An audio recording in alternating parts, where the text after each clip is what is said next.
A week ago, these fans did not expect to be at the Palace for a Game 7.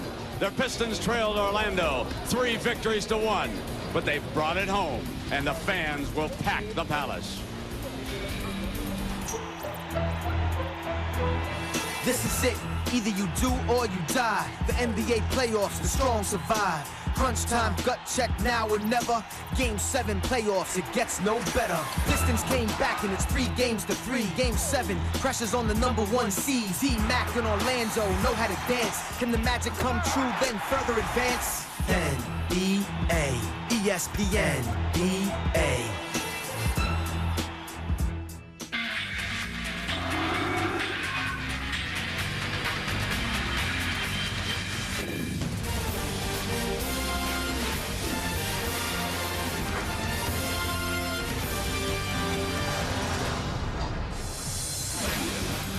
It's Game 7 in Detroit. And in NBA language, it simply doesn't get any better than that. The Orlando Magic had a 3-1 lead, but they let it get away. And today, Tracy McGrady, who is averaging 33 points, will attempt to lead them out of the wilderness. Daryl Armstrong moves into the Magic starting lineup today. He'll open at point guard instead of Jacques Vaughn. And Coach Doc Rivers will spread the floor and hope to get some firepower from Pat Garrity. At 6'9", he'll open. And Andrew DeClercq will start the game on the bench. Ben Wallace has been averaging 18 rebounds a game, and he's standing by with our Sean Elliott. Let's go to Sean. All right, thanks, Brent. Big Ben. After being down 3-1 in this series, you've won the last 2 games convincingly. What's the confidence like in that locker room? Right now. All I do is show that confidence. You know, we don't get up.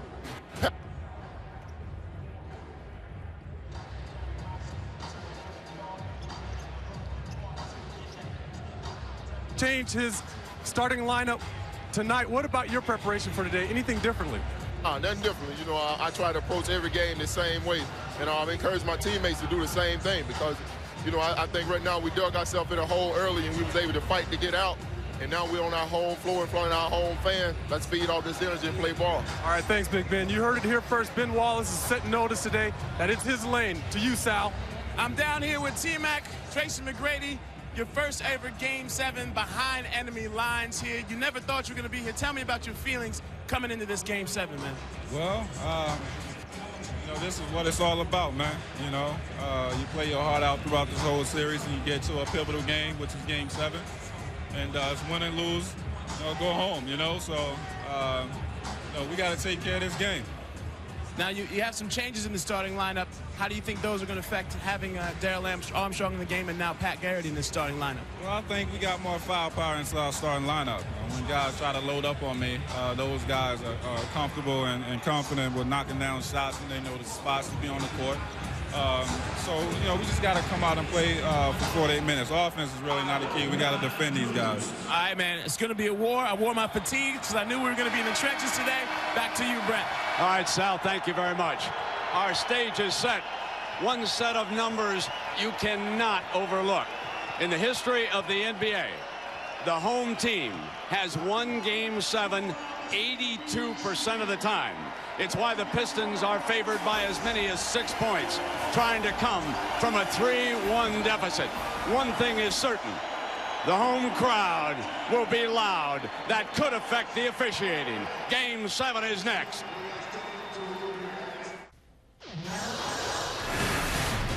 Ben Wallace averaging 18 rebounds in the NBA playoffs.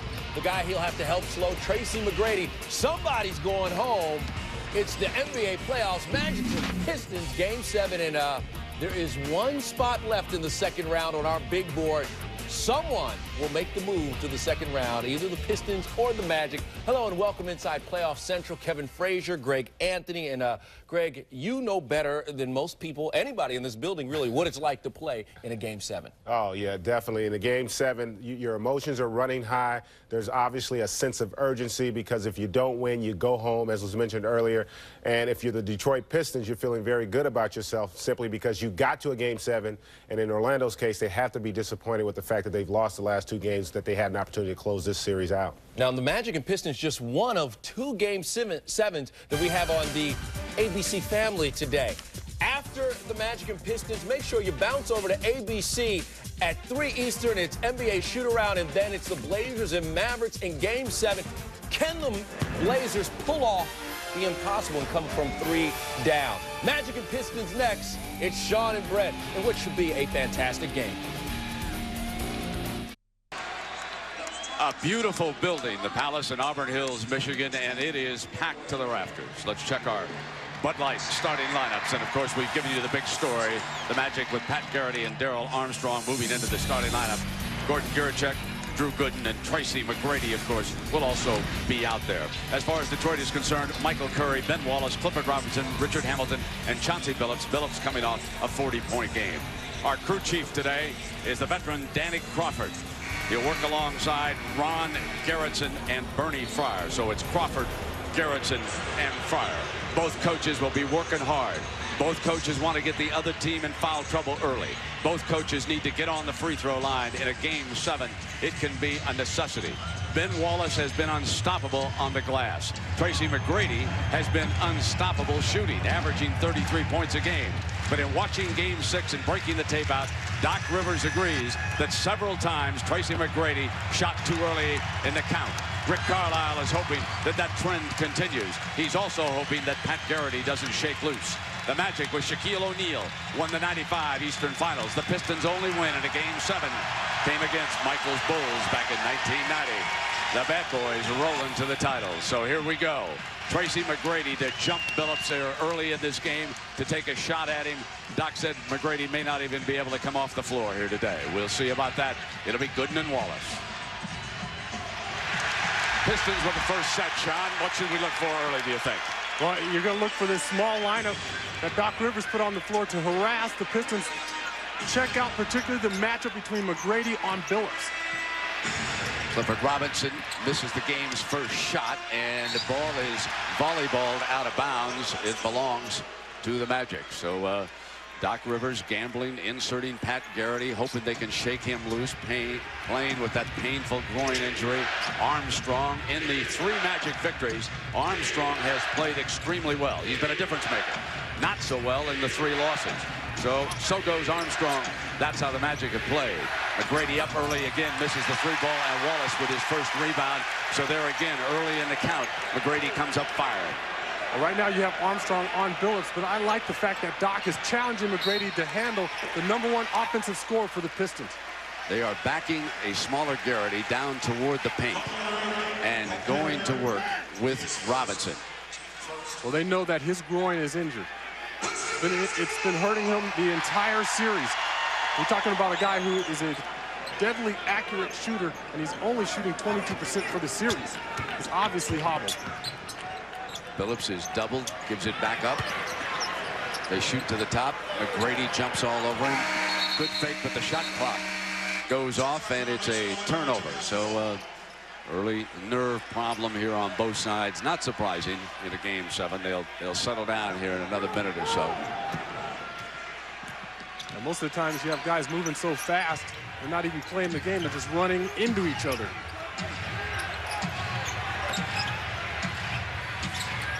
Giriček to the paint for the layup and the game's first score. People want to travel, but that is a textbook basketball move. He didn't pick up the ball until he was ready to take his steps. You get 2.5 steps, basically, not 3.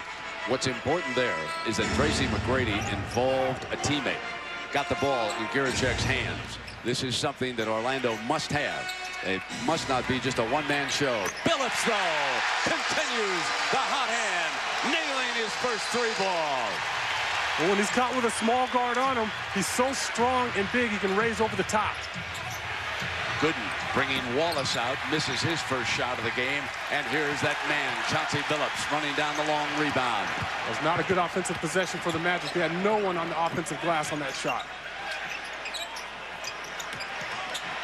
On the drive, Billups, and it falls. 5 quick points for the 40-point score in Game 6. That's where you can't get caught up in putting a small guard on him. If you want Tracy McGrady to guard him, forget about switching in the open floor. McGrady's got to find him at the start of the possession. 10 on the shot. McGrady, fade away, nails it. No, he catches that ball in his comfort zone. It's all over for you. There isn't a defender in this league that can guard him 15, 16 feet away from the bucket. Billups 5 and Orlando 4. Wallace to screen over on the weak side. They move through Curry. Hamilton free for the jumper. Billups forces a travel as he jumps Armstrong in the backcourt. Let's check in on Giriček's condition. Sal, what did you find out? Well, one thing that I found out about Pat Garrett and his willingness to go today is that he took an 8-inch needle of cortisone to the pelvis to deal with the pain, which is amazing. I talked to the trainer, Ted Arzonico. He said they've been doing a lot of different things, be it muscle stimulation, electronic stim, heat, and ice. During the game, when he's on the bench, it's just going to be a lot of heat to try and get him to go. Brent? Yeah, Sal, that's amazing. An 8-inch needle. And what was also amazing is that Gooden got out of Clifford Robinson's way. And Robinson, one of only 2 players in this game to have ever experienced a Game 7, just took it home and rammed it. The other player with Game 7 experience is Shawn Kemp over on the Orlando bench. But I'll tell you, Robinson had a free track here, Sean. Yeah, he really did, and the defense didn't step up to challenge him. And that tells me right now that the Pistons are a lot more aggressive than the Orlando Magic. Tracy McGrady trying to work with Chauncey Billups. He comes off that screen, beautiful behind the back pass, but watch the penetration. No one steps up. Pat Garrity there, not able to challenge Cliff Robinson athletically because of that hurt groin, and Cliff Robinson goes straight up and finishes with power. And Gooden playing a little Ole defense out there on the baseline on him. So the Pistons have made their last 4 shots to carve a 9-4 lead. And talking to Doc again, he said before the game that the team that comes out aggressive has been the team that's won every game. In low to Gooden. Billups down there to help out on the double team. Fouled him.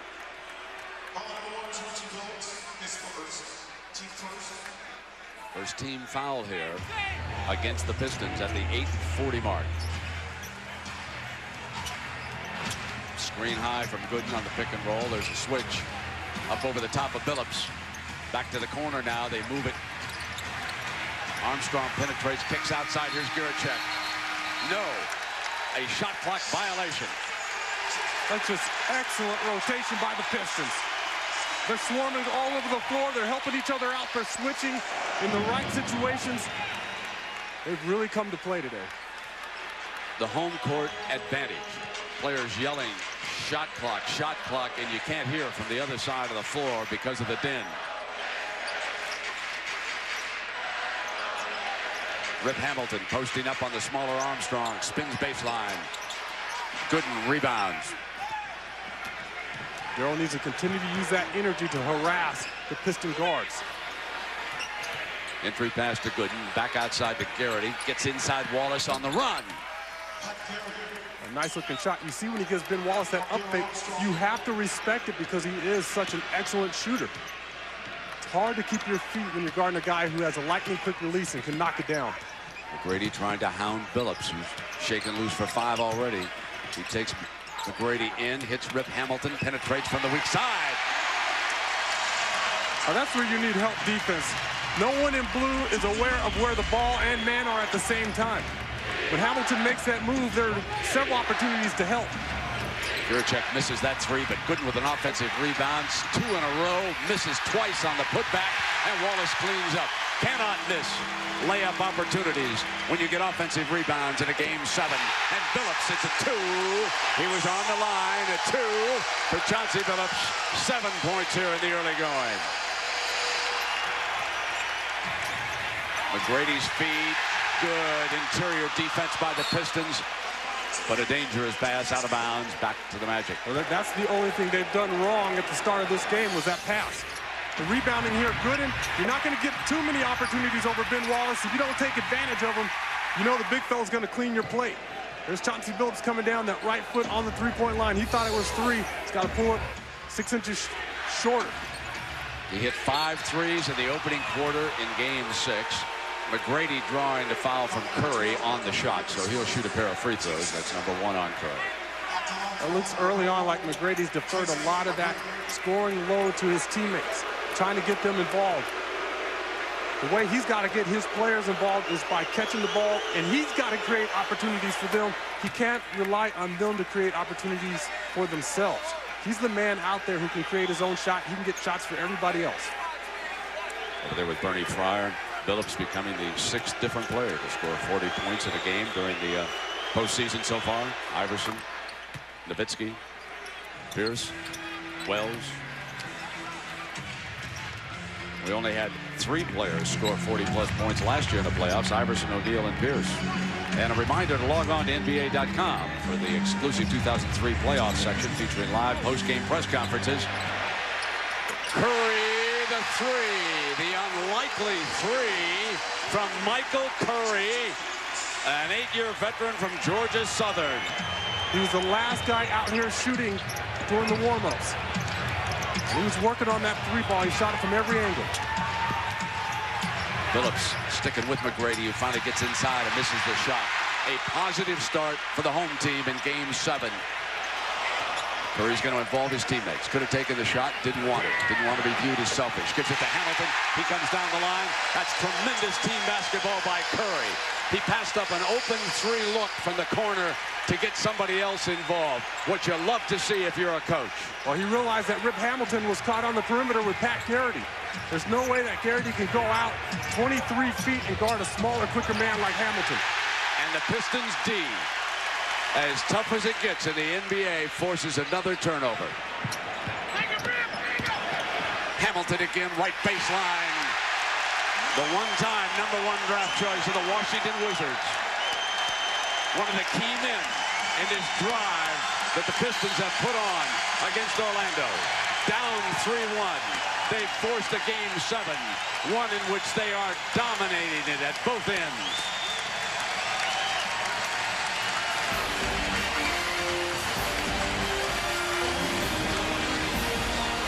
A great ball movement here by the Pistons. Curry was the last man out here. Everybody else was in the locker room. He was working on his 3-point shot, and Rip Hamilton is simply on fire. Unstoppable coming off screens. He's feeling good. He's got a nice rhythm going to his game. A 15-4 run. Was it an early knockout? We shall see.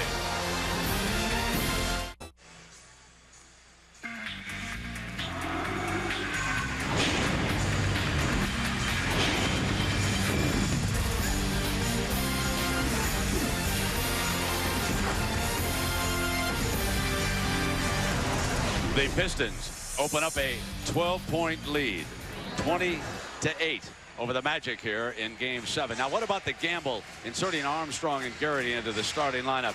How has that worked out so far for Doc? Well, it hasn't paid off early. They got a bucket out of Garrity, a little up and under move by Ben Wallace, but on the defensive end, since he's not that mobile, now you see guys with the ability to take the ball to the bucket, and you have to remember, you see these 3 plays here, you have to remember that Andrew DeClerc, who Garrity is replacing, is a high-energy player who's there to block shots, rebound the basketball, get offensive tips, keeps balls alive, and you need him inserted in this lineup. He's a big spark plug for this team.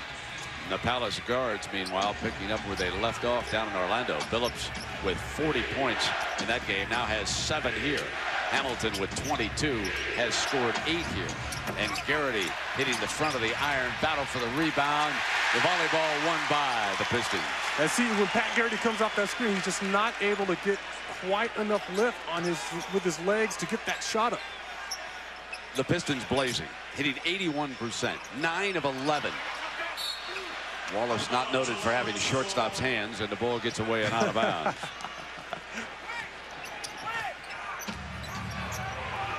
Now McGrady.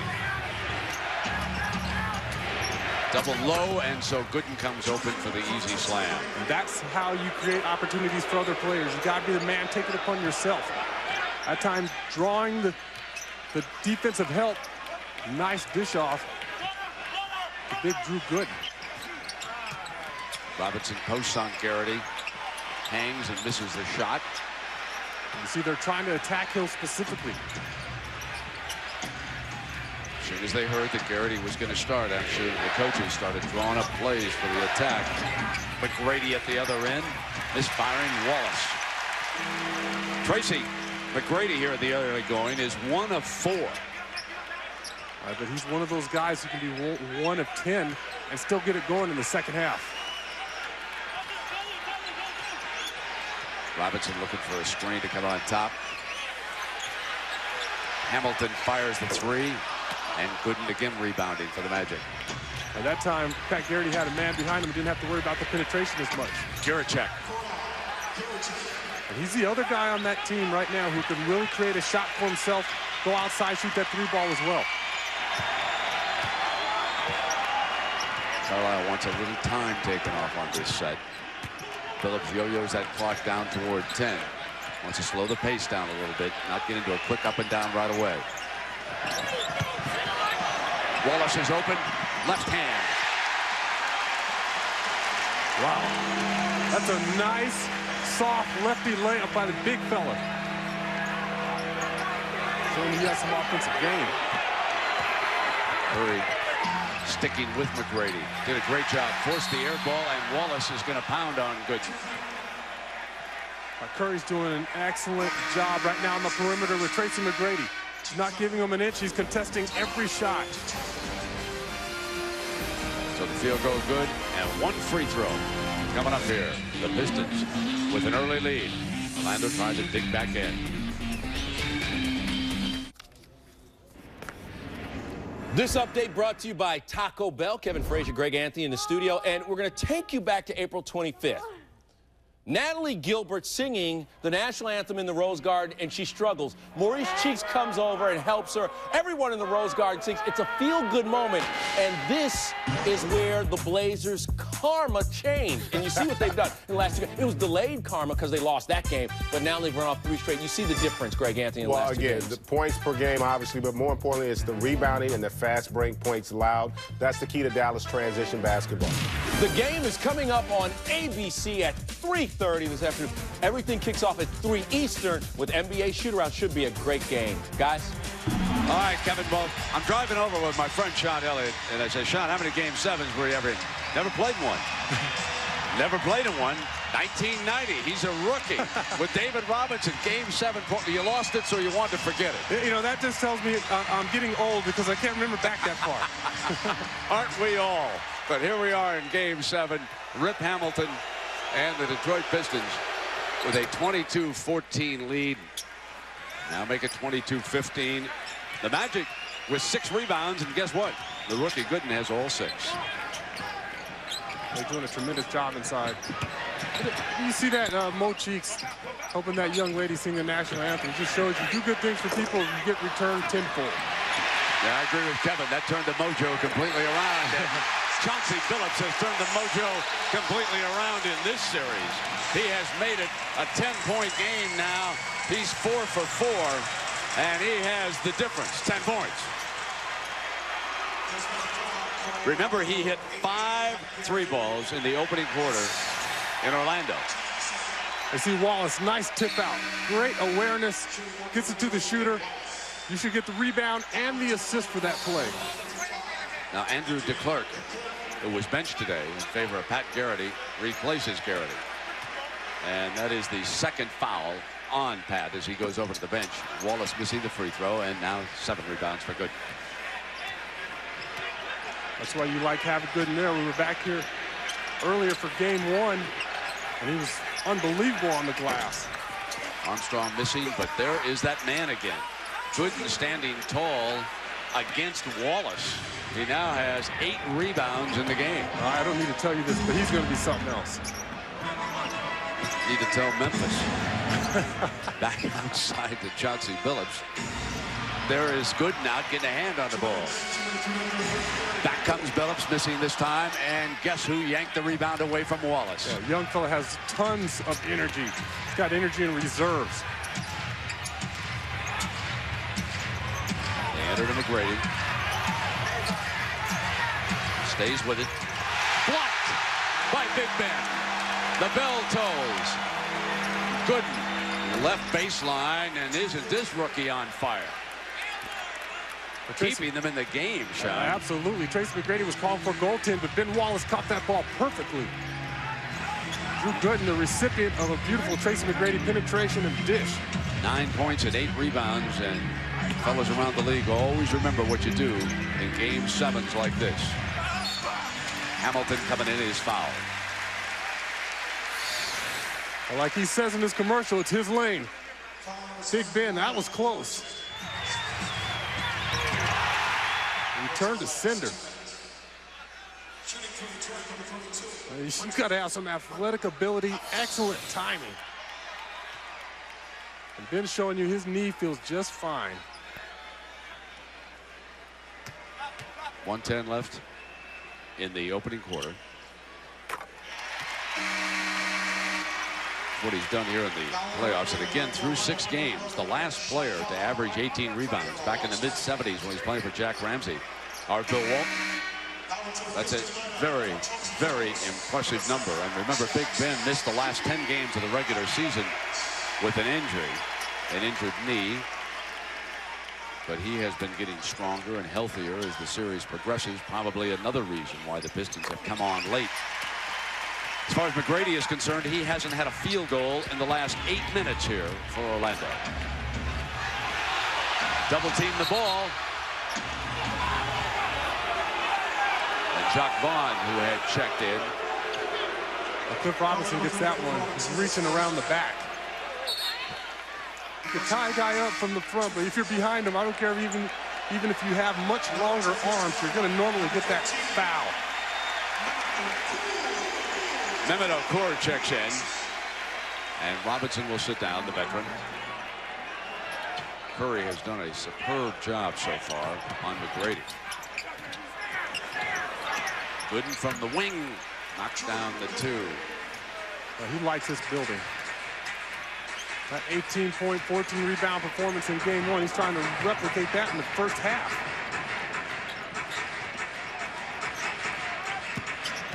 Wallace at the free throw line, kick back out now to Curry. 6 on the shot. Hamilton up firing. Missed everything. Shot clock violation because it did not hit the rim, and we check in with Sal. Well, Doc Rivers in that last timeout talked to his guys about the defense in that zone. He said, get your hands out to the side and play the zone and get up in their bodies. That time he saw that it worked very well, very well. Drew Gooden today, I asked him about the last game. He said, you know what? I was not aggressive. He said, I was tentative in my shots. He said, this game, I'm not going to be tentative. I'm going to go out there and do what I need to do and execute my shots within the offense. And obviously it's paying off because he's having a stellar game right now. Yes, he is. And the foul called on Atkins, reaching in on Vaughn, who was under fire. Carlisle's defense, it is obvious, is attacking Vaughn when he's on the floor. Well, you have Chucky Atkins. He's been a maniac, pressuring Vaughn all over the floor. Just menacing, pestering, whatever you want to call it. He's all over the place. Jacques Vaughn needs somebody to pick him off in the open floor.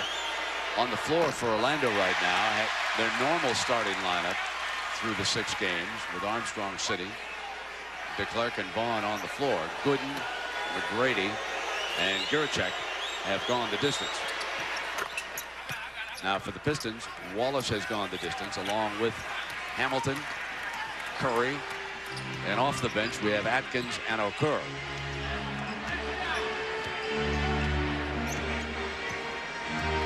Atkins, one of those high-energy guys, just like Darryl Armstrong, just like Jacques Vaughn for the Pistons.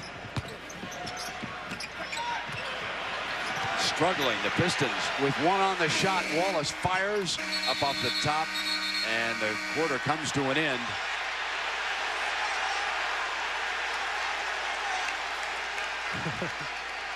I think the referees need eyes in the back of their head this game. Let's hold up and see what Crawford, he may be putting something back up on that clock over there. Let's see. The ball bounced off the top of the backboard a few times, and the clock kept running. Yeah, 0.4. So then our quarter will come to an end with the Pistons up 5.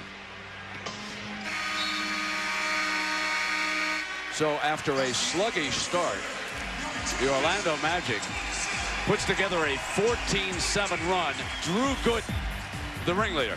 Drew Gooden has kept the Magic in this game. Yeah, because the Pistons have done an outstanding job on Tracy McGrady. Took a tough shot there, but watch the contest. They're all over every shot that he's taking. They're sending guys at him, and on top of that, he may be pressing a little too much right now.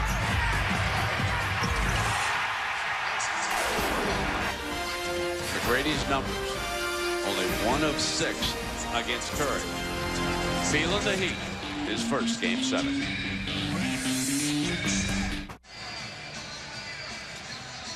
The Pistons went up by 12, shooting 9 of 11, but since they're 2 of 7, now it's a 5-point game.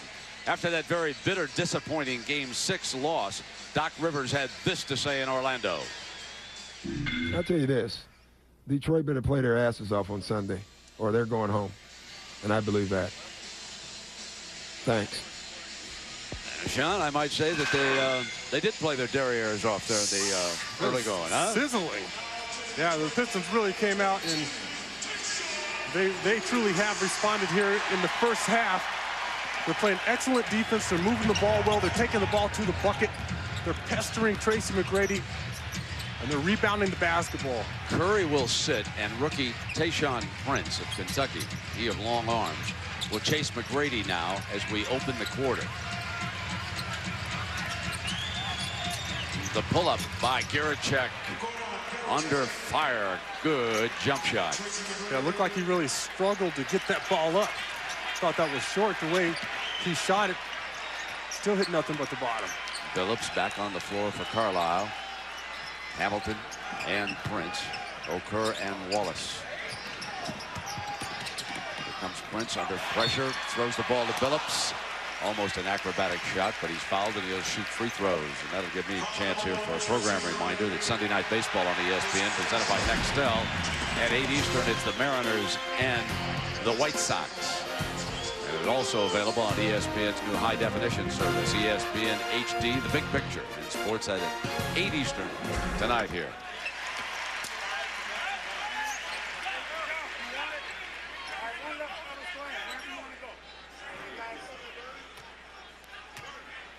So the guards, big differential here in the early going. And Billups adds a couple of free throws. So after taking a break at the end of the first quarter, it's a different offense with Chauncey Billups on the floor along with Rip Hamilton. It's entirely different when he's knocking down shots, when he's dominating smaller guards. Jacques Vaughn slips. Loose ball picked up by the Pistons. Outlet pass, Billups loses it, and it goes right back for Orlando. Yeah, Jacques Vaughn, having been benched, may be pressing here, Sean. Been under fire, slipping now with the basketball. He may feel that he really must do something, having lost his starting job to Armstrong. Well, it was just an adjustment Doc Rivers is making. And you really can't take those things too personally. Got to still go out there and do your job. Like that. Exactly. If you're ever going to if you lose your spot, the only thing you can do is come out, play as hard as you can, particularly on the defensive end. You let your offense come to you, and that's how you win your starting job back. He's made it a three-point game. Grady on Billups. So it'll be Hamilton coming up over Vaughn, knocking it down. So Rip Hamilton breaks out. 12 points here. He elevates so quickly. By the time Jacques Vaughn even contested that shot, the ball was already away. Declare. I should say Giriček. Let me correct myself. I was looking down at the box and was declared who had stepped out on that. Again, another one of the players who had been benched at the start of this game. Yeah, but you have to realize Doc wasn't benching him because of poor play. He was just trying to shake things up, and he was trying to go to a lineup he felt could pester Detroit the best. But when you have Garrity, who's hobbled and not able to quite do the things he's done during the regular season, you have to bring the clerk back because he's going to give you so much as far as knocking down shots, giving you energy, blocking shots, rebounding the ball. Big difference, big turnaround. And the key was not Tracy McGrady, it was Gooden.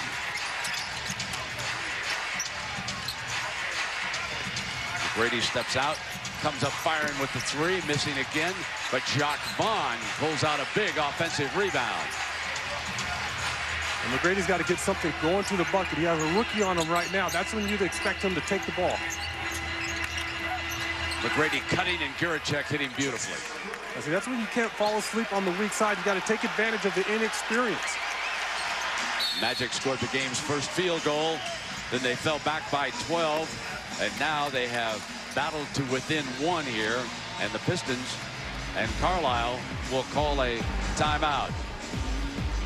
TMac finally gets open. You see both TMac and Gooden barking at the referee. Here he is working down low. He goes to the opposite block and sees a curl right off the clerk here as that penetration starts. See him? Nice curl move, wide open. And that's where you can't fall asleep on that weak side. McGrady and the Magic right back in the thick of Game 7.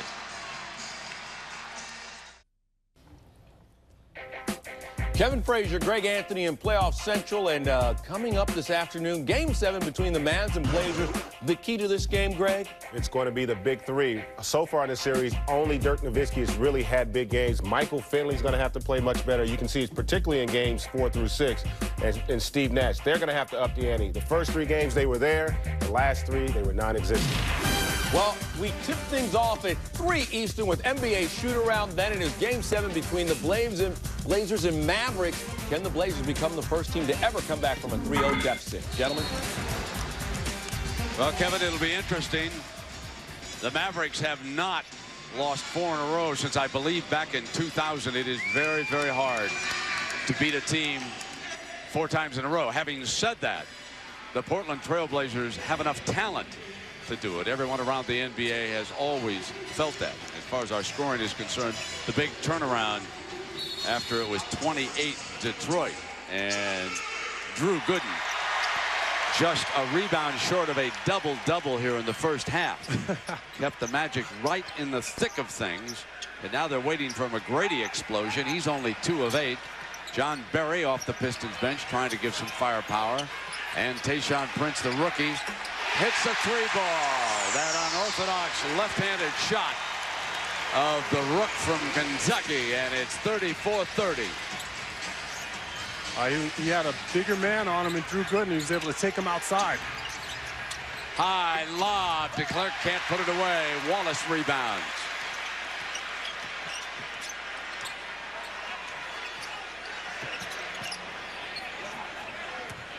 Okur puts it down. Kick to a wide open Prince. Another 3. 2 in a row for the rookie.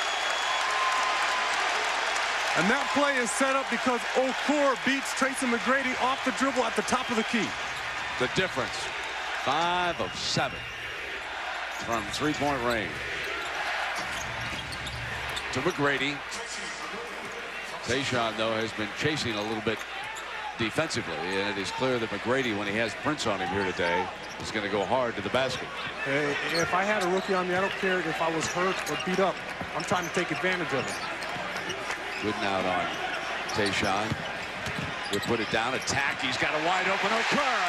Tayshaun Prince. And he has been a prince of a Piston here in the last minute and a half. Yeah, he doesn't care. He doesn't feel like a rookie. Now McGrady attacks him. Misses. Gets the rebound back. Comes back firing, and Wallace has got it with McGrady on his butt. McGrady misses that first layup because Ben Wallace is lurking in the lane. He has to throw it extra high, and it disrupts his little layup or jumper. Berry. The air ball knocked out of bounds, belongs to Orlando. Let's take another look at Tayshaun Prince. Well, you watch Okur is able to get inside the defense. Gooden has to step up and help and leaves his man. And there's Tayshaun Prince. Smooth, pretty jump shot. Here he is from the outside again. Drew Gooden stepping in the lane to help out. And he's showing you he's a shooter. He's all arms, elbows, and hands, isn't he, when he shoots? He's 6'9". He's got a lot of length on him. Giriček puts it down. Over to Garrity, who's back on the floor. Garrity misfires, tapped out at Gooden underneath, and it's blocked by Okur, and they're going to call the foul. And Gerritsen, you got to be careful. Okur didn't want to attack Gerritsen over there. He may have had him on a technical. He's backing everybody out. Yeah, he did get a technical. Okur made a mistake on Gerritsen, Well, Okur here just says, take that back. He's going right at him, and Giriček doesn't take any nonsense. No, he doesn't. And this is just a straight stuff. Nice tip by Tracy McGrady, but Okur is there. He puts his sock in. No question. Tee right also, away. I thought he fouled good. He whacked him right in the chops. Is that legal over in Turkey? Looks like he gave him the tee because he walked up and put his underarm in his face.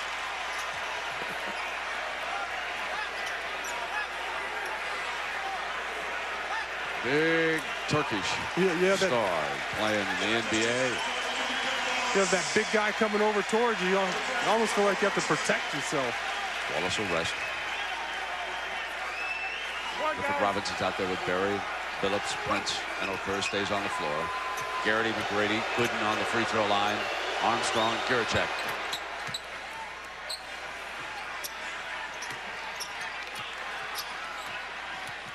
Billups bringing up against Armstrong.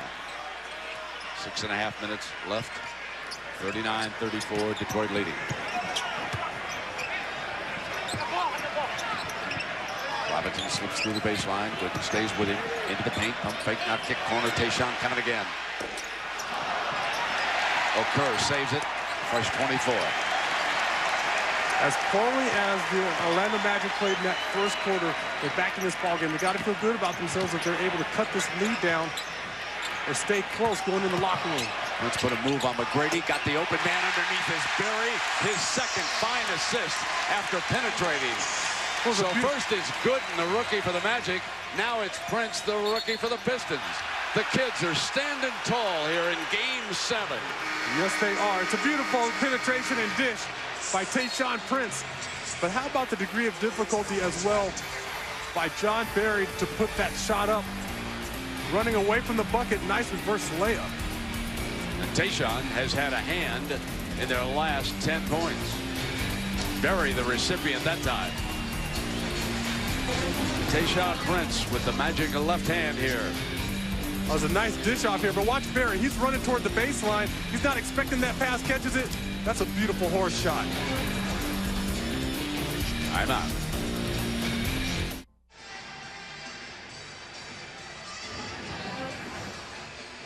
Detroit leading 41-34, and a reminder to follow the NBA legends on NBA.com with the Love It Live playoff tour. One of my all-time favorites, Dave Bing, scored 44 points in a losing effort versus the Celtics back on April 1st. That was back in 1968. You know who his running mate was at guard at Syracuse before he came to the Pistons? Sean Quick. You should know it. Hey, you're messing with me. Oh, that's right, you weren't born. I keep forgetting. Yes, I was just Jimmy an egg. Boeheim. Tayshaun Prince, he doesn't remember either. He's been wonderful here. Oh, he's been sensational. The young player stepping up first outside, and he gets the pass from another rookie, Okur, and then Okur setting up Prince again off the penetration. Both his shots so pure, and now he returns the favor to the big fella. I'll do you one better. And then along the baseline, Berry's running. Tayshaun Prince finds him again.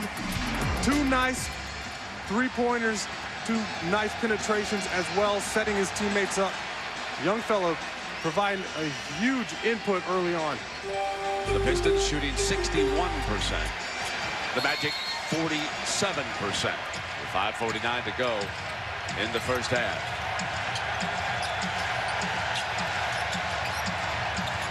Clifford Robinson will take a shot at McGrady. Gooden in low. Rolled out. That's a tough break there.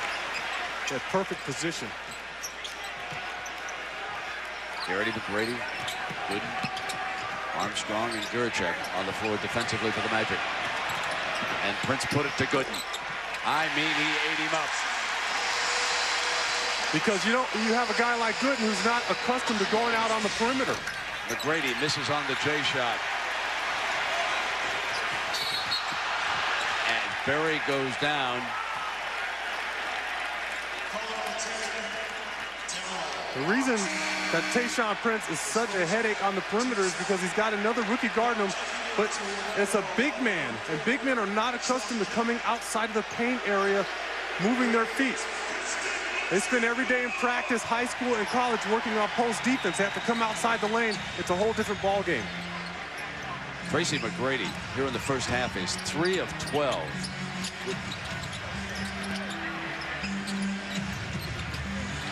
The 3 from Berry. And pushing against Sean Kemp, who had just checked in.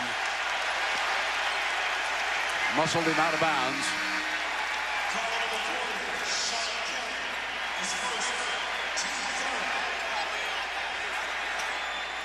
Game 7 at the Palace at Auburn Hills.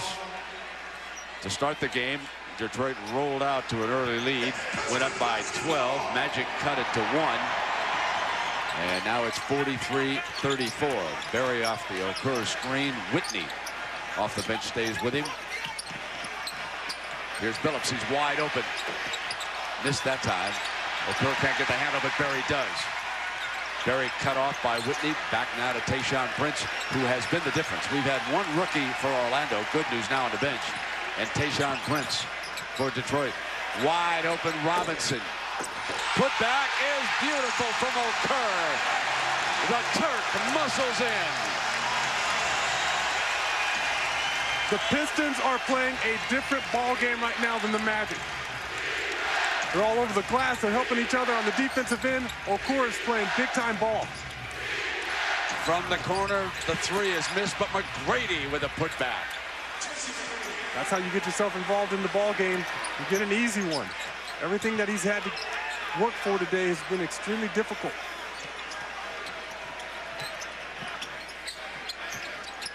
Berry on the drive through the lane. Tayshaun comes again. On the money. Oh, baby. Tayshaun the Prince. And Doc's got to have a timeout. 11 points in 8 minutes.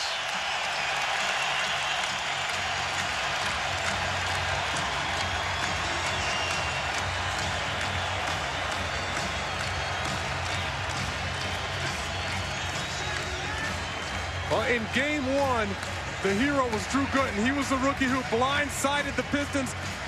This afternoon, it's the Pistons rookies that are returning the favor. Tayshaun Prince has absolutely got it going on. Okur, he set up Prince on 2 of those 3s, then gets that offensive rebound when no one boxes out, and Prince again. And when he lets this ball go, he knows it's good. He held that gooseneck, he started backpedaling. He's shooting the ball with a ton of confidence. What rookie jitters.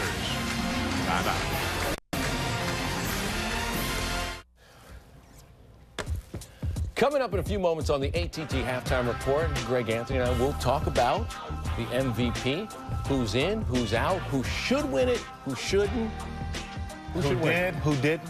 Wait, the official announcement comes up at 3 p.m. on NBA Shootaround on ABC. The official announcement. We're going to give our opinions. Let's go back to Detroit. Greg, I'm voting for Tim Duncan. I peaked. 48-36, the Pistons. Tayshaun Prince has been involved in 15 of the Pistons' 17 points in this 17-6 Detroit run. Berry called for the foul. So Joe Dumars, who, if he doesn't make the Hall of Fame as a player, and he should, he's going to make it as a general manager, making one great deal after another, and then drafting Tayshaun Prince with that #1 pick. So Joe Dumars high up there, keeping a close eye on the team down on the floor. What a tremendous job he has done as a general manager. You can't say enough about it. You really can. And on top of that, they have the Grizzlies pick this year in the draft if it's not the #1 pick. And you're talking about you could get the 2nd, 3rd pick in the draft on. So you have the potential here to do well in the playoffs and then add a big-time star. A lottery pick. And Rick Carlisle has done an excellent job. I could not believe that there was an article in Detroit saying that Carlisle had to win this series to save his job. You got to be kidding. No way. 1 year after being coach of the year. Well, that always happens. That is amazing to me. But he stood in there and told us today that, yeah, it's uncomfortable personally, but for the team, it was probably better for me to be criticized and not the players. And he's got some strong-willed veterans on this team, like Ben Wallace, Barry and others, and they kept this group together. Clifford Robinson, when they were down 3-1, and then they really put it to Orlando 2 games in a row. And now you've got a young, inexperienced playoff team like the Magic. And Armstrong, one of their veterans, coming up with a jump shot, but they're still down a dozen now. Yeah, he's got to make them pay. He's got to continue to shoot the ball, create some havoc, penetrate, continue his pesky defense. Billups, the difference in 6. Got it back. Gooden's out on him. Billups tried to get the foul, and he did. He'll shoot 3. Slick work by Billups on Gooden. There was no reason for Gooden to jump him like that. Yeah, that's where you have to use your size. Don't jump the gun. You got to be patient. But again, you're talking about a seasoned veteran player. And what Doc Rivers is complaining about, he wanted that little kick where Chauncey tried to put his right leg out there and create some contact. Again, you have an experienced veteran player against a rookie on the perimeter. More often than not, the veteran's going to win that battle. Reggie Miller's been getting away with that for decades, folks. That used to be Clyde Drexler. He'd go up and kick his feet out. Couldn't get to his shot because he jumped so high and then his feet were in the way. You know, if you look back historically at the Pistons, there's only 1 Game 7 that they've won. And that's amazing. That was against the Chicago Bulls back in 1990. Armstrong across the timeline. McGrady will try to get it going. Garrity's 3, yes, and that could be huge for Orlando if Pat Garrity can stretch the floor a little bit. Yeah, I'd come down and run that same play until they solved it. McGrady doing a nice job of establishing position. He catches the ball 6 feet away from the bucket. You got to come help. Billups. McGrady hounding. Tayshaun Prince being overplayed now by Giriček, and Giriček fouls him.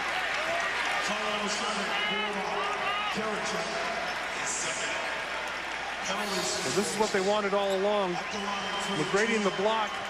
And this is what makes the Magic so deadly. When you have a guy like Pat Garrity, he was in the 3-point contest this year. And he's an excellent shooter from beyond the arc. And when he gets a wide open look, you just feel like it's going down. Larry Brown, the rest of the Philadelphia coaching staff, Randy Ayers, that group, they deserve a lot of credit. They're watching today. Put away a pesky New Orleans team. Game 6 down in New Orleans on Friday night. They'll meet the winner.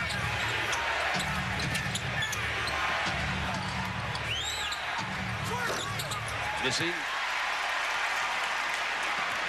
Now McGrady that time, that kick, he's 3-4 feet away from the bucket. He can go ahead and shoot that little fadeaway jumper.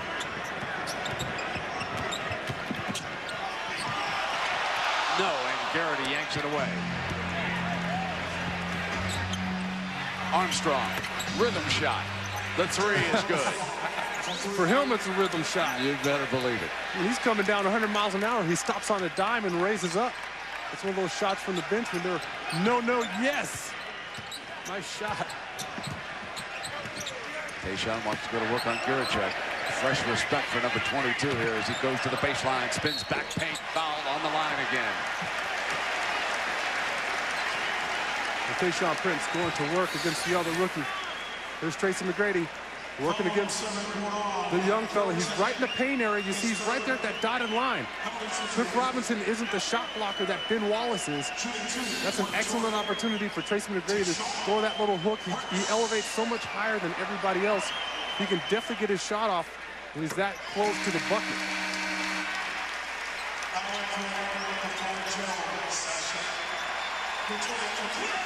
Gerald Sasser checks in. Giriček going to sit. Robinson will take a seat. Ben Wallace back into Gooden's hands. And the Pistons. We started this series saying, where are they going to find firepower? Well, they found it. Tayshaun Prince here today in Game 7 off Gooden's hands, the turnover. Detroit dominating. Barry, the veteran, driving it in the middle. Got himself up in the air, wanted the foul call, and Rick says it's okay. It's okay. We've got a 12-point lead right now. Let's take it on home here in the last minute. Yeah, he looked like he got his arm taken away from him. Barry was capable of getting the technical call the other way, believe me. McGrady up firing. And there is Gooden on the putback. So Drew Gooden with a double-double here in the first half. 14 points and 10 rebounds. Hard to believe what the score would be without Gooden's production here, as Tracy McGrady has been held in check. Now, a little bit later, over on ABC, another don't-miss game in the NBA. Number 7, Blazers and the Mavericks. Then on Monday, TNT will take over with the Celtics and the Nets and the Lakers and the Spurs. Sean, let me take you to the Blazers and the Mavericks. Yeah. You think the Blazers can go in there and win that game? Why? Well, obviously they have the momentum on their side. You know, they've turned it around, and they know something that the Mavericks don't know. These guys, it seems like they put their rifts aside, and they've really put their egos aside as well, and they're playing for the betterment of the team. And people have been saying all along that Portland easily is one of the deepest teams in this league. Now 0-3 series deficits. And the only time it's been done, the National Hockey League. And you also figure, Brent, that the 2 wins that the Blazers had at home, they were not even close. They totally destroyed the Mavericks.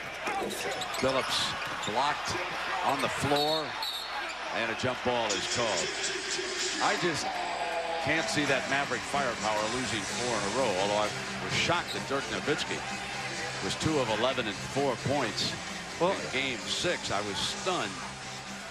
Well, also, I mean, when the Blazers were rolling this year, it's because Scottie Pippen was in that lineup.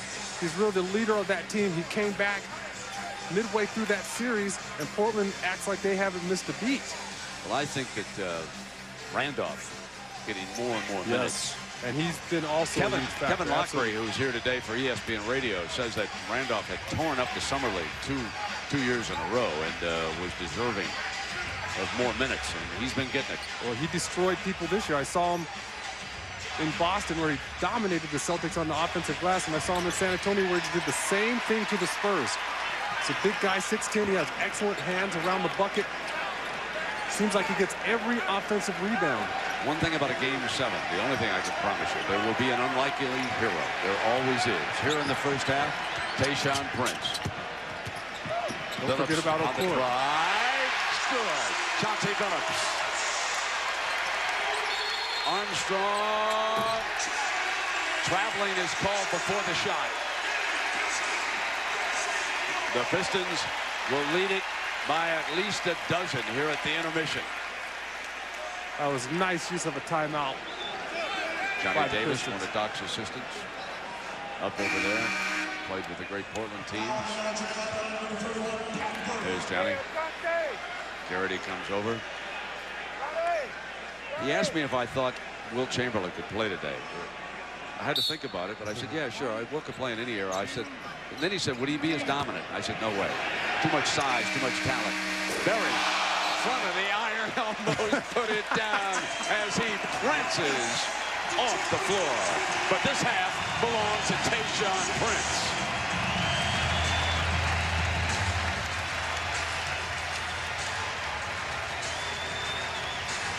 So the Magic attempts to regroup here. They once led in this series, 3 victories to 1.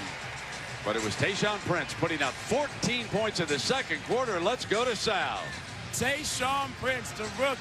You came in and did some big things. 3 for 4 for three-point land. What did Coach tell you to do differently that made you come out with such firepower and aggression, man? Well, the last 2 games, I came out very aggressive defensively. Just try to bring some offense to the team, especially they went zone there, and we got kind of stagnant a little bit. So once I hit a couple of threes, it kind of got me going a little bit. It's amazing the way you just look pretty much unafraid out there. You guys got TMac in trouble. What did you guys do to cause TMac to have the problems he's had? He's only 4 for 14, I believe. We're just trying to make him put the ball on the floor, make him take tough fadeaway shots, and not give him too much airspace, because if he hit those shots, he can get going. And not just him, he can get his players involved as well. So we're just trying to keep a hand up and not let him get comfortable. All right, man, you played like a veteran that first half. Good luck. Back to you, Brent. All right, Sal. And so coming up now, the AT&T halftime report. Kevin and Greg are back in our NBA studio, and I'm sure they will have some insight into that upcoming Dallas-Portland game. The storyline here: Tracy McGrady, the NBA's leading scorer and averaging 33 points a game through 6, has been held to 4 of 14. 10 points. And Tayshaun Prince comes in, and he is the difference maker. As Barry high steps it off the floor. Detroit 1/2 away from moving on.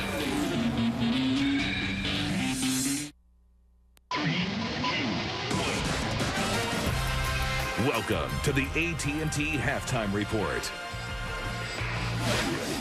With 14 points in the first half, the kid from Cali who played at Kentucky, Tayshaun Prince, the MVP of this game so far. But who's the MVP of the NBA? The most valuable player is Tracy McGrady. Game over. I can hear the fat lady. It's obvious the MVP is Shaq. The heavyweight champ of the league is back. There's no doubt when I'm talking about the most valuable player. It's Tim Duncan for mayor. Kobe Bryant does things in the court you never seen. A clear-cut case, MVP of the team. It's the MVP you come see for lessons. The answer is KG. There are no questions.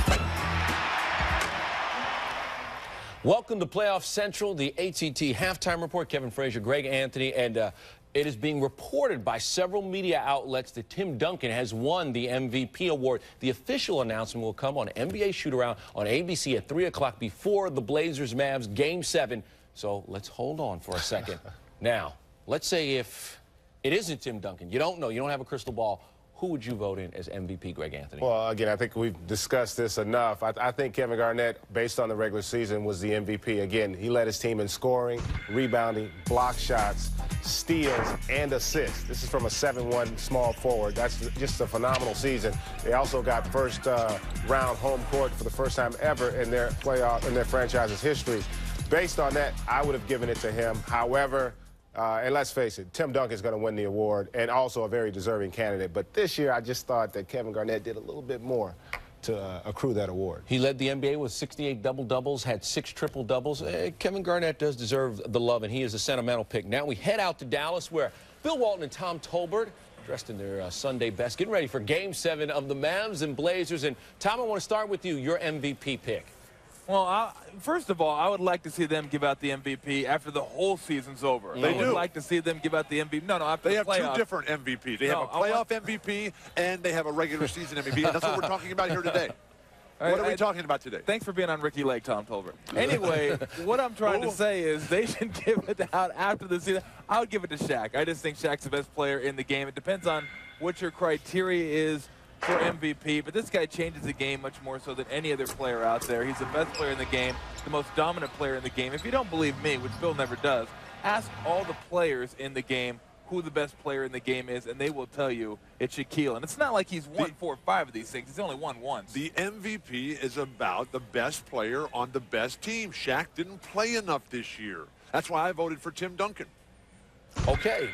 I guess it's that simple, Bill, but you hear Tom's argument, though, that if you ask the players, and we did at the All-Star game, and every player prefaced their pick by saying, well, are we counting Shaq or not? Yeah? What do you got to say about that? Nothing. What? That's what I thought. That's what I thought. Thank you, Kev. Appreciate that. Let's move on. The players used to vote. Let's move on. And they did not vote for Rick Barry in 1975 in one of the most Bill, unjust thanks for the history lesson. Let's get on to the league. Mavs and Blazers real quick. Mavs and Blazers, and Bill, so far the Mavs just getting killed on the glass. It's very sad because this is not a team that's a good defensive squad, and rebounding is a result of defense. And the perimeter guys, Steve Nash, Nick Van Exel, Mike Finley, these guys are not guarding anybody, so everyone for the Blazers are just coming down the lane. And the big guys, Rafe LaFrance, Sean Bradley, are not good rebounders anyway. They're caught in no man's land, and I don't really see this turning around. The Blazers continue to pound the Dallas Mavericks on the glass. But what about Dale Davis's injury? I think the injuries to Portland have helped their team because now you get Zach Randolph and Sabonis in there all the time. The injury to Scottie Pippen has forced Maurice Cheeks to play Damon Stoudemire. Damon Stoudemire, there's no chance he's going to come out of the game, so now he's just playing free basketball, and it's paid off. If the Blazers keep a tight rotation, keep Zach Randolph, Damon Stoudemire, and Sabonis in the game, that will greatly help their chances today. Tommy T, your thoughts? I just think Dallas is a better basketball team, and they got to realize they're going to win with offense. They're going to get up and down the court. They're going to score. And you look at Portland's fast break the last few games has been very good. How do you stop a fast break? By making shots. And mentally, they just got to realize, hey, we're at home. This is Game 7. this is what we worked for, and they just got to believe they can do it. And I believe if they believe, I believe. Do you believe? I believe that your time has run out, guys. Hey, are right in what you're saying. Yes, I am. That's not As true. Bobby Bowden would say, this Absolutely. is a big one, but I'm going to cut these guys off. Big game coming up. You guys heard. can talk forever. These two will Thank talk you very forever. much. Game 7 coming up. Tom Tobin and Bill Walton will be there, and I'm sure they will talk until the game. Meanwhile, Chauncey Billups talking with his jumper. Pistons lead this game 7. This halftime report is presented by the world's networking company, AT&T.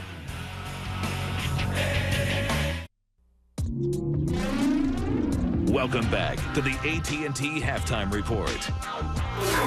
I'm sure Bill Walton and Tom Tolbert still talking in Dallas about Dallas and Portland, the game coming up. But now it's Greg Anthony's turn. Your thoughts on that game, Greg? Well, not only that game, but on this entire series, if you think about it, what happened is this series changed after Game 3, and it started being played in the paint, and that's where the Blazers have a decided advantage. They're getting more free throws, they're out-rebounding, they're shooting a higher percentage because they've taken away the Mavericks' strengths. They're not allowing the Mavericks to live in transition in terms of getting those open threes, uncontested jump shots, which is what they do well. They're playing playoff basketball, dominating the paint, and that's why they have a great chance to win today. Who do you like? You like Portland in this game, don't you? If they play, whoever style wins out will win the game. If the Blazers dominate the paint, they will win this game. If the Mavericks are able to get those open jump shots and get out in transition, they have a great shot. All right, the game starts at 3:30, but it's preceded by NBA shoot-around at 3 Eastern.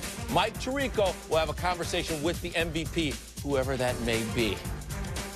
It's all ahead, and it should be a great Game 7. Speaking of Game 7s, Drew Gooden with a double-double already, 14 and 11. He's doing his job. He needs his teammates to take care of business. This halftime report is presented by the world's networking company, AT&T.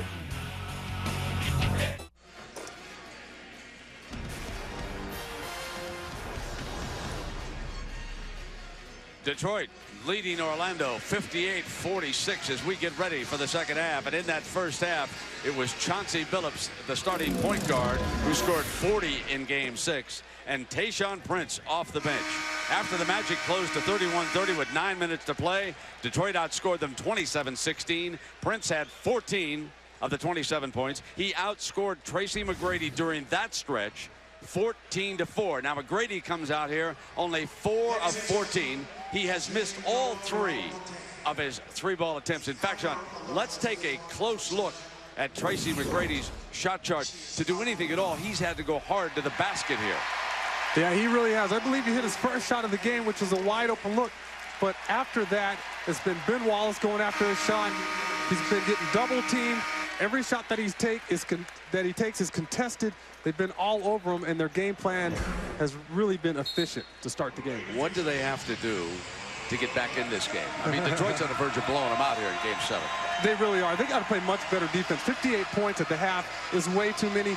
The Magic, they're finding themselves out of positions. Lots of times they don't see both ball and man. It's allowing the Pistons to get to the offensive glass and also get layups cutting through that defense.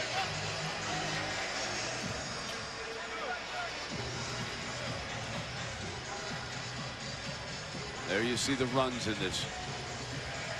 28 early, then it was the Magic digging back in behind Drew Gooden. And then to close it out, it was the Tayshaun Prince run. Gooden and the Magic, after leading in this series 3-1, and painfully losing a Game 6 in Orlando, one that I'm sure has shaken everybody within the organization. They come back here for a Game 7. And the home team in Game 7 wins 82% of the time. I'm surprised to be back here. I thought the Magic would surely close that out in 6, the way they've played the first 4 games. Giriček aggressive to open the second half. What Orlando will need here, and it's down now to 10. That was a nice penetration, and you see how he uses the rim to protect that shot against Ben Wallace. Hamilton gets it right back. That's been the story. Hamilton, Chauncey Billups, those guys are getting easy looks at the bucket. Hamilton, even though he shoots a 15, 16-footer, it's still an easy shot for him. Shot clock down to 10. Wallace on a switch. They go back inside. Curry knew that he had to Try to maintain contact on Gooden. He picks up the first foul here in the second half. There's only a handful of teams that have come back from 3-1, and there they are. The Boston Celtics back in '68 in Miami. The last team to do it. That was '97 against the Knicks. Garrity gets it back to a wide open Gooden, top of the circle. Misfired, and McGrady up firing. Hits the three. That may be his second wide open look all afternoon. Pistons have done a great job of making him work hard for his shots. Back outside. Murray missing. Gooden down with the rebound. Michael Curry has done an excellent job here in Game 7, defending McGrady. In low now to Gooden, blocked by Wallace. Big Ben tolls again in the Palace. That play is why he's the defensive player of the year. He steps out to stop Darrell Armstrong, and when Armstrong makes that pass, Ben Wallace recovers for the block. He's covering two people at once. Offense going the other way. It's on Armstrong. Rivers unhappy about this one. Oh, there's Big Ben. He's just scraping that shot off the glass. It's a nice effort here, nice pass, and you see how Ben Wallace recovered after stepping out to stop Darrell Armstrong from getting a good look.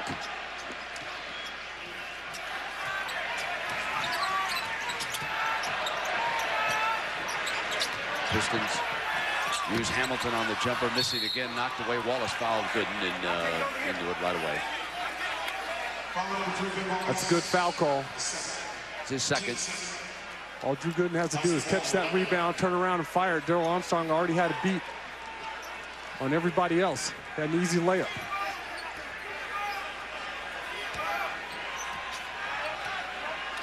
(60-51).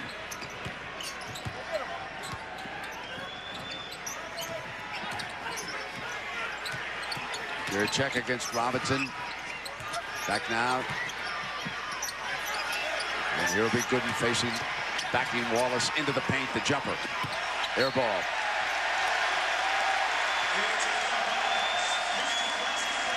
You have to surprise Ben Wallace. If he has you in a situation that's to his advantage, he's going to win 90% of the time. He's able to move his feet and stay with the rookie on that possession.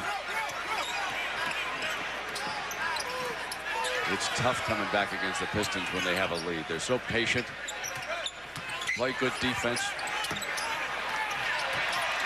Hamilton's got it back because of the effort by Big Ben.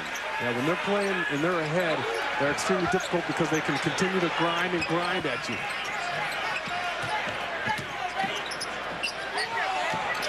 Curry penetrates. Kick now to an open Robinson. Boy, Michael Curry.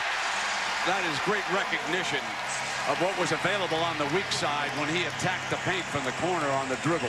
Yes, it was. Instead of taking his shot, he penetrates and he creates something for somebody else. Then he knocks the ball out of bounds. You know, TMac went over 12 minutes without a field goal at one point earlier in this game. Well, it starts with Ben Wallace playing excellent defense. Now watch him here. This is to his advantage. He's able to move his feet. He keeps his feet active, and he contests that shot. Billups on McGrady now.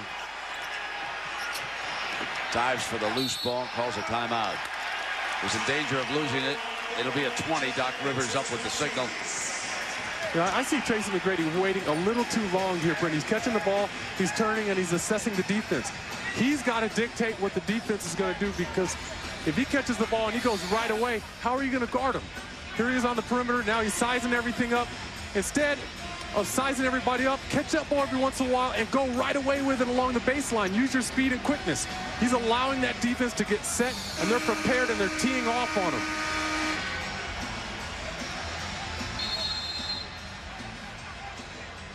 A superstar struggling in his first Game 7. And a reminder now, the Stanley Cup playoffs presented by Nextel. 7 p.m. Monday on ESPN. Senators Flyers, that's Game 6. Ottawa leads that 3-2. Then it'll be the Stars versus the Mighty Ducks, Game 6. Anaheim looking to close out that series at home. What's in the water out there at Anaheim versus baseball? Now it's hockey. ESPN 2, the Wild Canucks, Game 5. Good with that jump hook, short off the iron into Hamilton's hand. And Ben Wallace was lurking around that shot again. Gooden is 0 for 4. this quarter.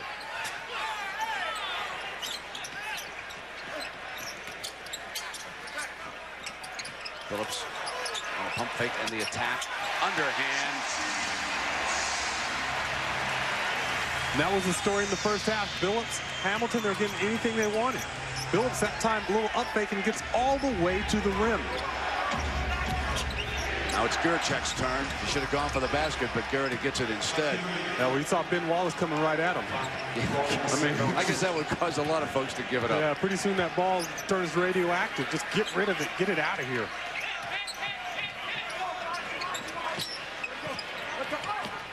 The patient Pistons now. But not on the shot. And Curry. Turnaround as Armstrong goes to the hardwood. Well, you know, Curry doesn't get much pub, but I have been impressed with his overall game and leadership. Oh, he's done a terrific job. No question about it. On the steals, Rip Hamilton and the foul. You know, early on in this series, when the Magic rolled to a 3-1 lead, I thought there was a touch of overconfidence in the Florida newspapers, and I read that somewhere that they said that clearly the Magic has a better team. We are the best team, and this is the worst one seed to come along, and blah blah blah blah blah blah blah. I wonder what they think now. Yeah, you got to check yourself. It's not over until it's over. Well, you got to count to 4 in the NBA. Robinson from the baseline. Wallace, hello, Cole the Big Ben. You can see that one coming from not a mile, but like 10 miles away. As soon as that shot hit the rim, Ben Wallace went right after it. Oh, Tracy McGrady, you could see him in the air fire that one too hard. He is really forcing the issue right now. He's got to get something going to the bucket. Hamilton on the runner.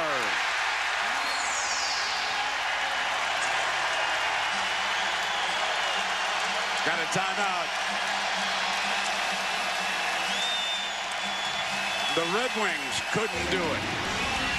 The Tigers are in the tank. The Lions, they're looking for help with a new coach. But Big Ben is bringing the Pistons home in Game 7.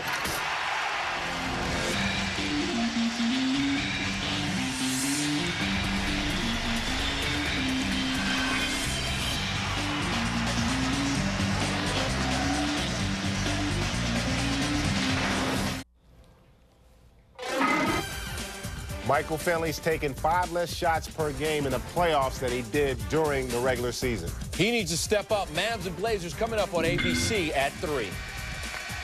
All right, Kevin, and here, one man has started to step it up. Big Ben Wallace. Well, Lions, Tigers, and Ben. Oh, my. I mean, he skies for that dunk.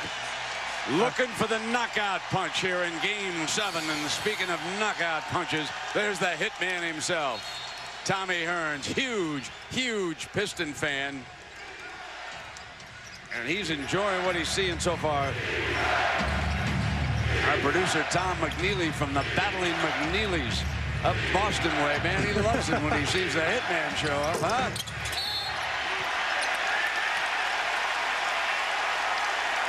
I've got to thank McNeely while I got it. You know, he brought me Pop's battle against Floyd Patterson. I got to see it again up in Canada, you know.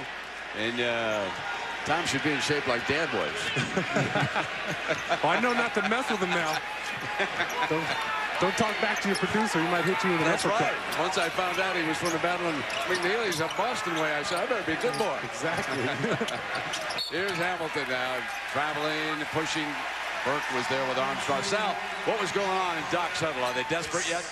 Doc Rivers didn't even draw up a play that time. He just gave a speech of all speeches. He said, right now, these guys are tougher than you, and it's bothering me. He said, this thing is supposed to be tough. If it wasn't tough, the Clippers would be here right now. He told them to get out there and fight. Told Pat Garrity, don't stand there and look at Ben Wallace. Box him out. Be tough. Back to you, Brent.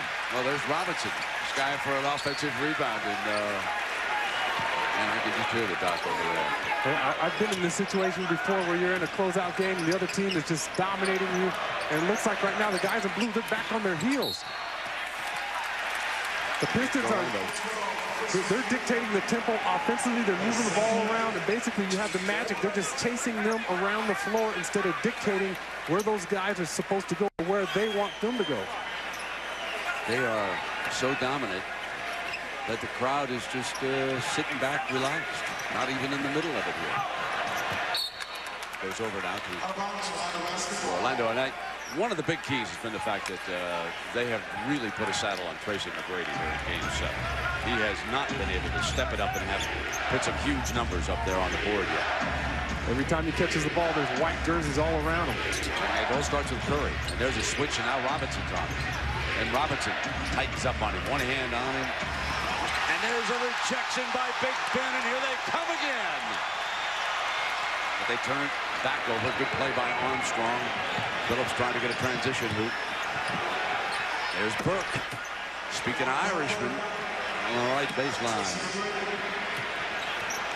Well, if they got a layup off of that play, this place would have come unglued. That would have gotten them excited. You know, when you watch Ben Wallace block shots, it's not like he just dinks around with them. I mean, he just crushes the ball. He's crazy. He'll get that ball back, it'll be lopsided. That's a pretty smooth shot by Rip Hamilton. I can see why Joe Dumars wanted his firepower. And here's Wallace on the steal. Give it up, give it up. Cross court. Curry says, take it home. Yes!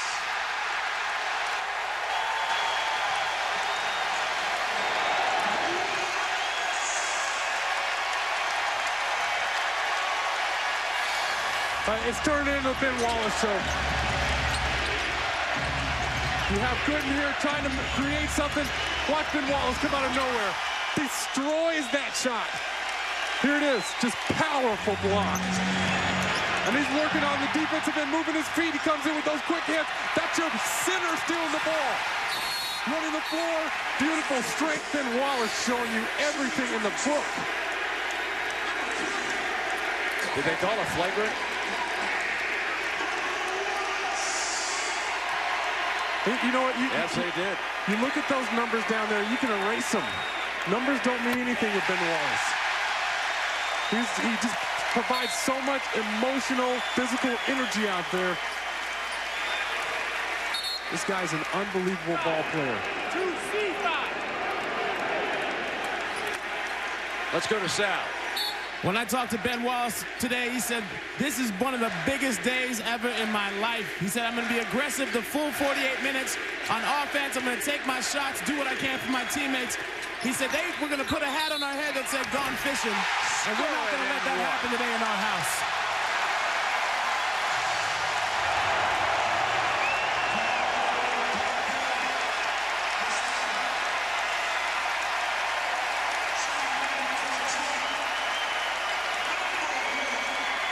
You cannot overlook what Chauncey Billups did for this franchise, not today, but in Game 6, when he scored 40 in Orlando against the Magic, who are being blown out here in a Game 7. Listen to the Palace crowd.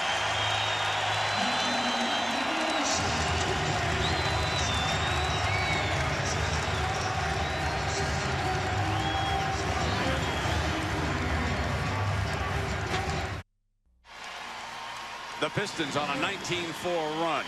They've outscored Orlando 48-25 the last 17 minutes of game time.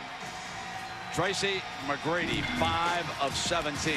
Let's look back in time now to some of his contemporaries. Shaquille O'Neal wearing an Orlando uniform in the Eastern Conference Final.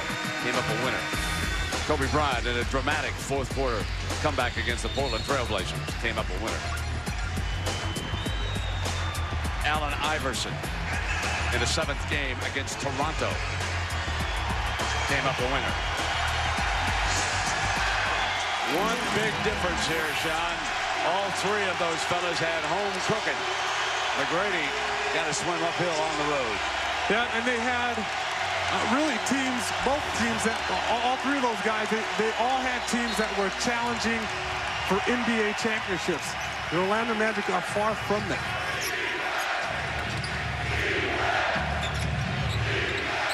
McGrady misfiring again. He is now 5 of 18.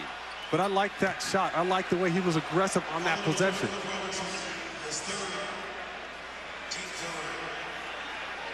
Only 3 points here in the second half. He's had a different type of demeanor in this game as opposed to the games where he was scoring big numbers. Losing it, Wallace trying to break out, and he's claiming he was tripped. But he had an open ball, and that Bernie Fryer didn't give him the call. Well, mind you, that is your center taking the ball away from the point guard. Armstrong misses the 3 ball. Tap Hamilton to keep it alive, and there's Curry. Curry, a wonderful role player in this game. Played defense, handed out some assists. Billups front of the iron. A little bit too early in the shot clock. Rick didn't want that. This big lead, you got to bring it down. Armstrong in for the layup. It costs you points at the other end. It all began because Billups did not make a wise decision for a point guard. Yeah, and Carlisle's letting them hear about it.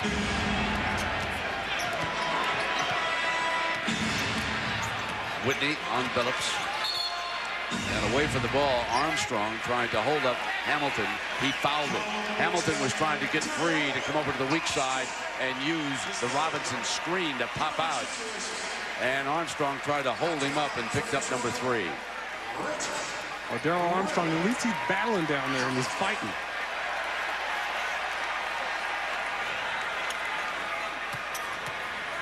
Rip Hamilton, 8 of 13 from the field in his first game, 7. 19 points.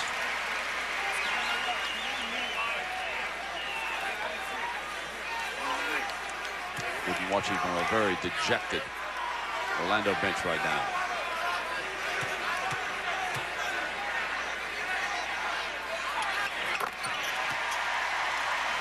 Well, NBA.com has compiled the 10 greatest shots in NBA playoff history. Log on to cast your vote and pick the best shot only on NBA.com. Here they come again.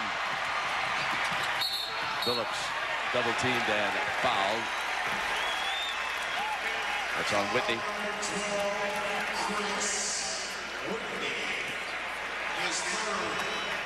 Everything the Pistons do turns into gold right now. Defensively, offensively, the ball's bouncing their way. And it's because they're out hustling, they're out efforting the Magic right now. I think when we stopped and talked to Philadelphia General Manager Billy King, didn't he say that the 76ers had split with both these teams? Yes, he did. Obviously, the 76ers would prefer Orlando only for the standpoint of having the home court advantage. It looks like they're going to draw Detroit, the 1 seed. So that series would open up on Tuesday night here at the Palace if things continue the way they are now through the 4th quarter. And Larry Brown and his staff obviously will be breaking down plenty of tape here in the next 24 hours or so to take a long look at what the Pistons are doing. And believe me, Tayshaun Prince got their attention here today. Well, you know he did. So did Okura and Chauncey Billups, Hamilton. Maybe they're not glamorous, but they certainly are getting the job done. They play like a team. Wallace misfiring. Been a very calm performance here in Game 7. They've done all the little things.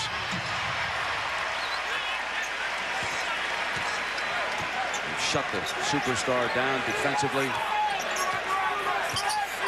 They've used 2-3 different people on him that I've seen. Curry started it out, did a great job at the start of the game. Prince was chasing most of the time.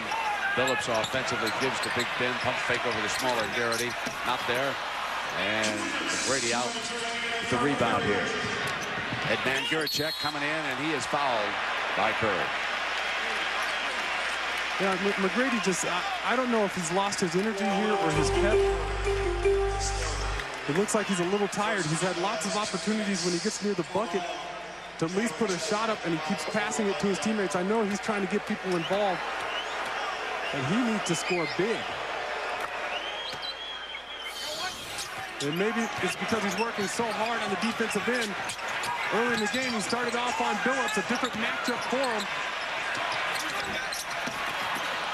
And that shows you, when you have a guy who really has to pick it up on the defensive end, it's going to take a lot out of your offense. 83-58. McGrady only 5 of 18 from the field. I'm out.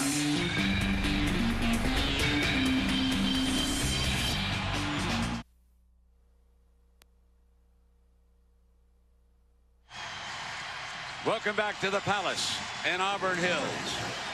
Detroit and Ben Wallace. There was a very light moment involving referee Dan Crawford. Just take a listen here. Hey, that one down here, that was bad. No, you know what? You didn't mean it, but it's, yeah. Ben, I didn't see it because of your hair. On the release, your hair got in my way. That's tough when the hair gets in the referee's way. See, that's hard to see what's happened to the big fella. One of the great success stories. It's pretty easy for the officials right now when it's a blowout city in Game 7. Let me tell you, folks, we put on cruise control. That's the only thing Ben Wallace has done wrong all day is let his hair out.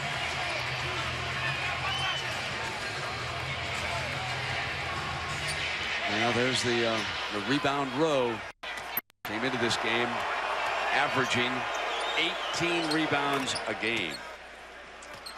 But even when he doesn't get those big rebound numbers, he can show you that he can dominate. Because, he only has 3 block shots, but he's intimidated 4 or 5 attempts in the lane. Now Carlisle's offense will bring time down off the clock.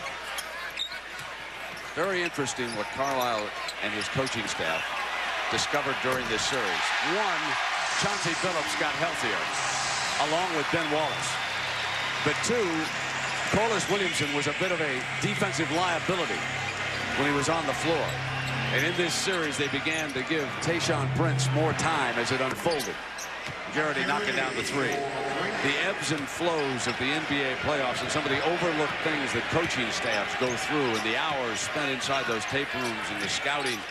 And believe me, there were certain things defensively that Detroit came in here determined to do today against Tracy McGrady, and they have gotten it done. A for coaching today.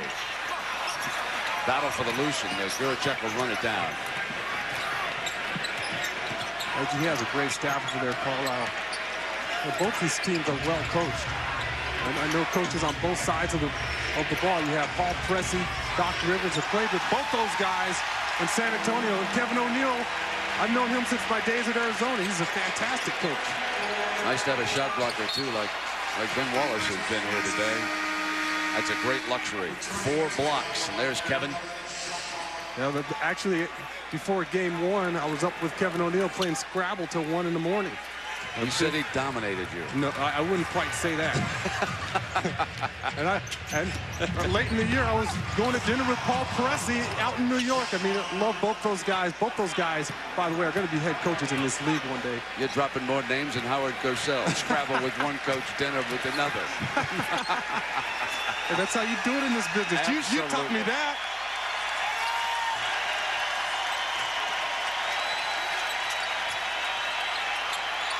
Billups. And at the buzzer. So the crowd loves it. The hitman says, maybe I know the little one just loves. That's more damage. That's more damage than Sugar Ray did against him. And it has been a block party here. 4 rejections for the big fella. Toll the bell. 1 quarter to go, and it'll be hello, Philadelphia. And Tommy, you'd be proud of that. Come on, big fella, nothing could hurt you.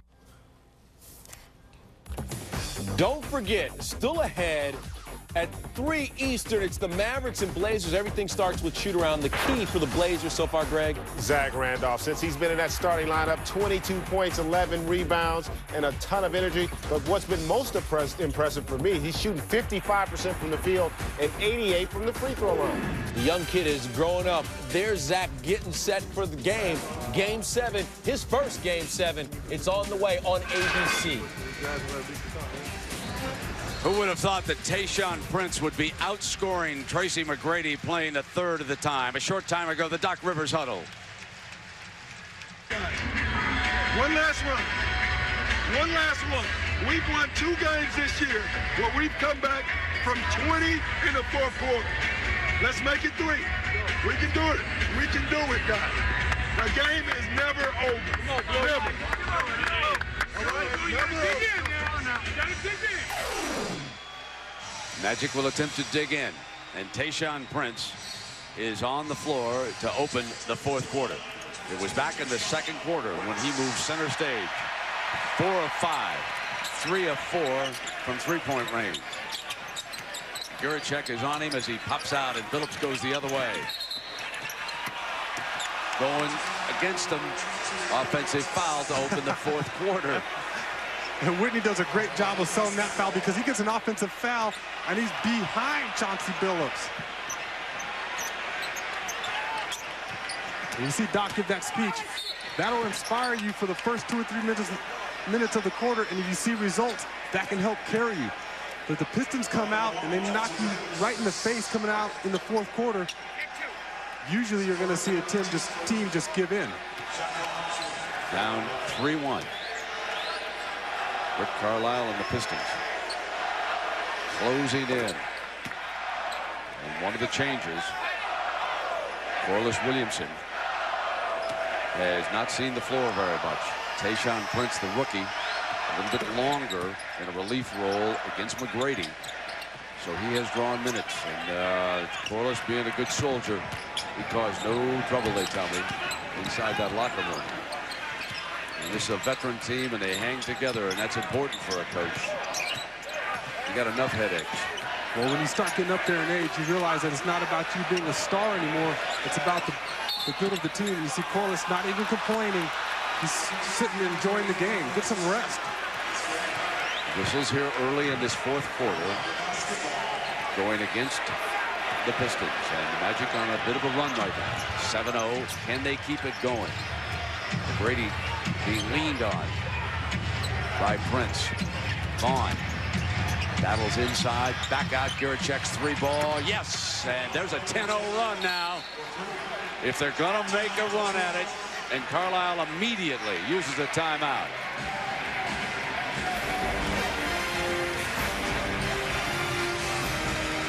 So we'll take a break. The Pistons still with a big lead, but the Magic coming at them now. Greg Anthony, time for the Dockers Defender's Edge. And what would a defender's edge be without the Defensive Player of the Year, Ben Wallace, doing it on both ends of the floor, controlling tempo, getting out in transition, making it happen. Hey, log on to ESPN.com and vote for the Dockers Defender's Edge. Afros in the house, Brent.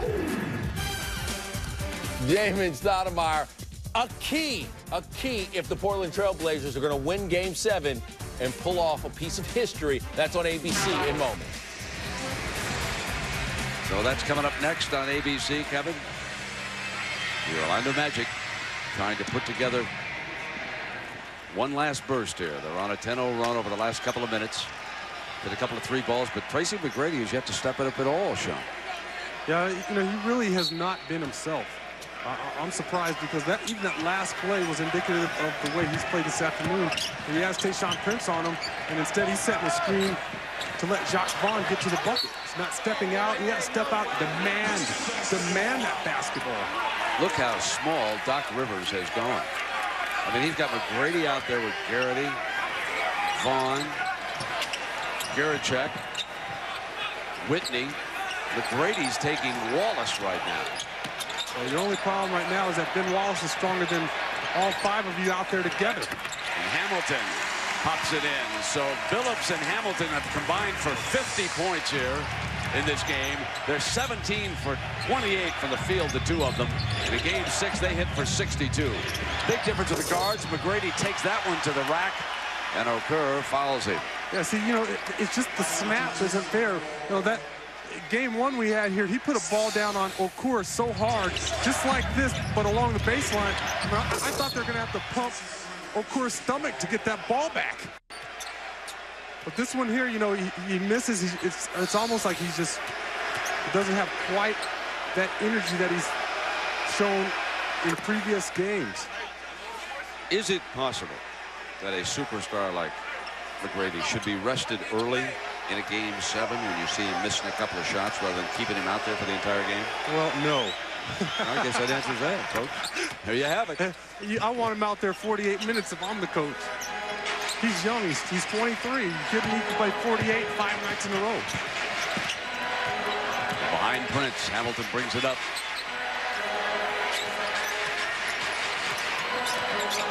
Billups now keeps the dribble over to Wallace. Pass back from Hamilton against this smaller lineup. Okur and Wallace should have an easy time of it underneath, rebounding. You see how Ben just dominates, gets his shot, comes off the rim and continues to stay on it. Okur with a wraparound. I don't know if Doc can stick with this lineup. I mean, this is really small. This is small ball all the way. Vaughn, one of the smallest at 6'1", in for the layup. Well, if you do have this small lineup, you can't try to grind the game out. You got to pressure them. You got to get up in them.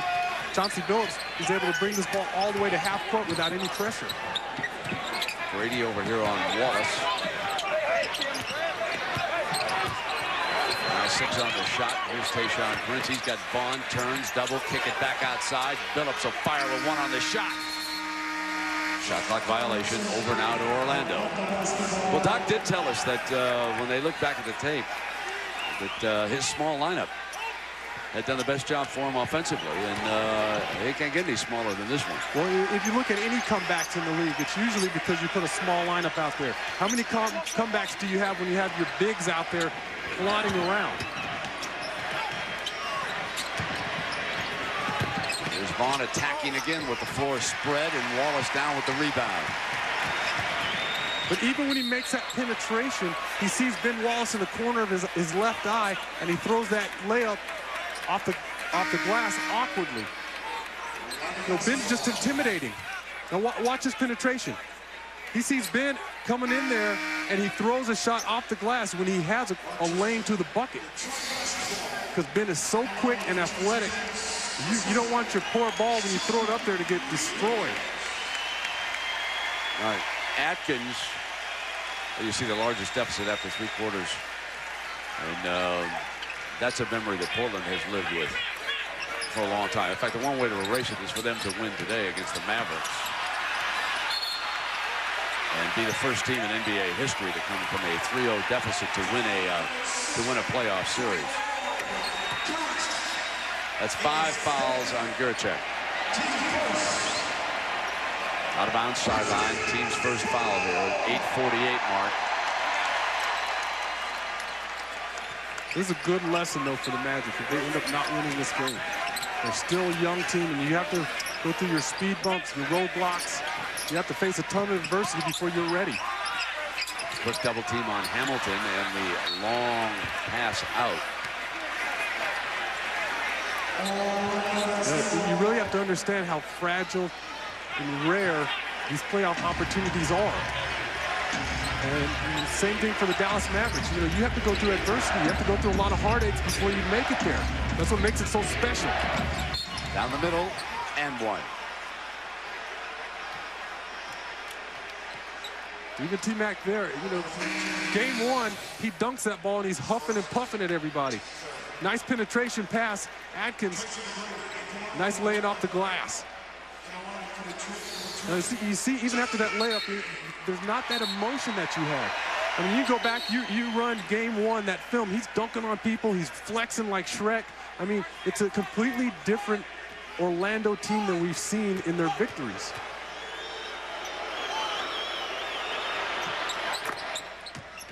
Now with 18 points. Detroit got a little sloppy here. They've turned it over 4 times so far in this quarter. Berry, Atkins, Prince, Wallace, and Okur. Pistons at one time had a 26-point lead in this game.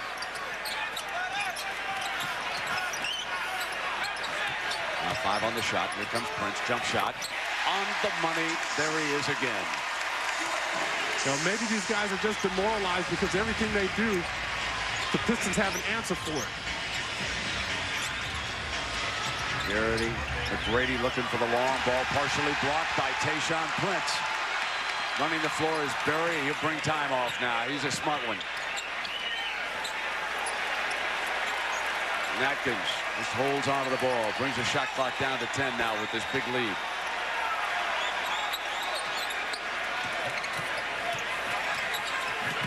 On the run, off the glass, Tom Berry. A wonderful hoop. That's the E in horse. And that's the way it's going. Tom Berry. It's tough for people to make that shot without anybody on them in the gym by themselves. Berry limping off. He is hurt.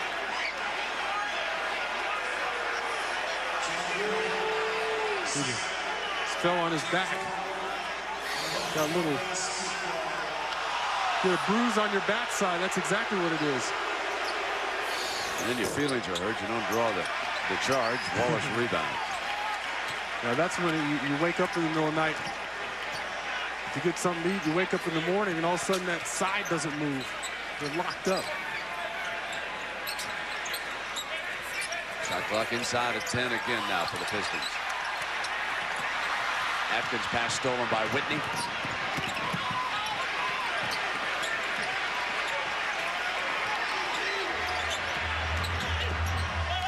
Giriček reaches in and one. So spread the floor and attack with the smaller players is working to a certain extent for Doc Rivers here. And a reminder now, coming up next, you've got the Blazers Mavericks on ABC, and then Monday night conference semifinals, Celtics and Nets, Lakers Spurs, 2 game ones, and I suppose Shaq will be watching Tim Duncan get the MVP trophy again, Sean. Oh, that's dangerous. Tim might just ask him, if I win this, let's just hold it off until we get an off day. I tell you what, I got 1 ring. I should have 2.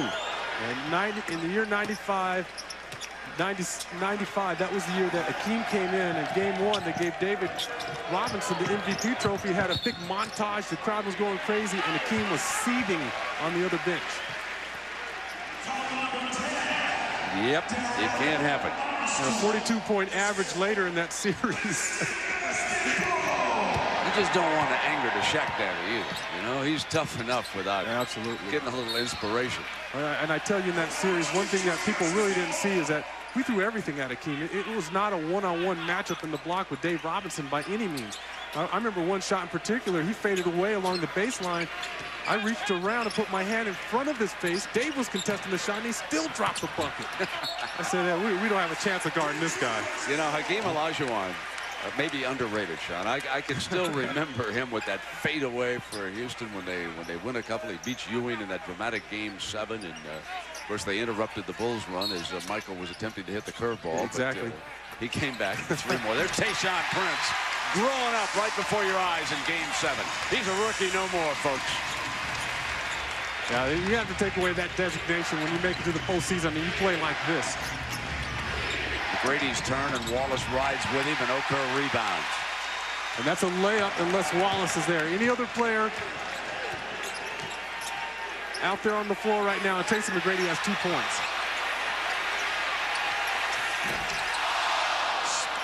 Ends out and off McGrady's hand, I thought, but they're going to give it.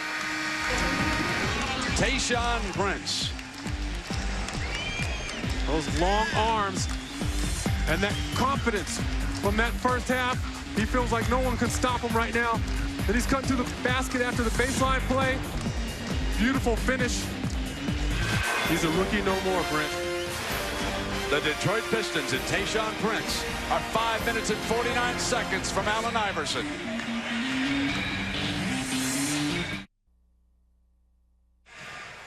Detroit leading Orlando 95-79. And Sean, let's take a look at our Sprite Mad Skills Award. Yeah, so this is when your skills aren't quite there today. Tracy McGrady, tough afternoon. Pistons doing a tremendous job defensively. Maybe he's a little tired. Doesn't have as much energy as you've seen earlier. Missing the jump shot, the dunk. An air ball there. Now watch the ball handling. Just fumbling the ball a little bit. and then underneath Ben Wallace. And that doesn't help. And finally, your man goes glass on you, running the opposite way. That's your sprite, mad skills. It's been that type of Three Stooges afternoon for Tracy McGrady. You can see what he was averaging. And today, 6 of 22. How dramatically he has fallen off offensively here in the teeth of this demanding Detroit defense. Man, they move from one tough act to the other. McGrady to Allen Iverson as Chauncey Billups comes away with it. Okur is giving them some minutes. How happy is Chauncey Billups right now? He's bouncing around from team to team, finally has a home. Even to the second round. How about Tayshaun Prince? You know, when I talked to Kevin O'Neal this summer, he told me that Tayshaun Prince was going to be a player. And then I was kind of mystified, wondering why he wasn't playing as much during the regular season. He's outscored McGrady here, 20-18 in this game so far as Garrity misses. Whips it to Whitney for the layup. 5-minute mark now.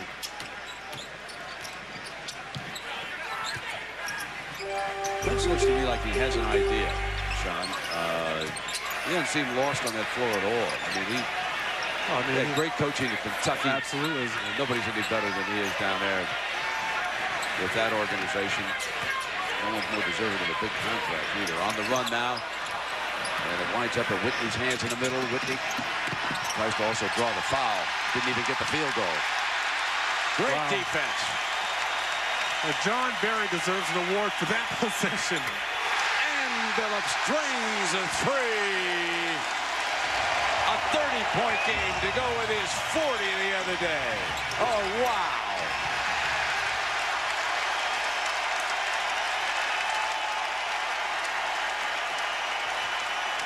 Any minute now, I expect to see an octopus thrown on this floor. There are some left over in this town, I'm told.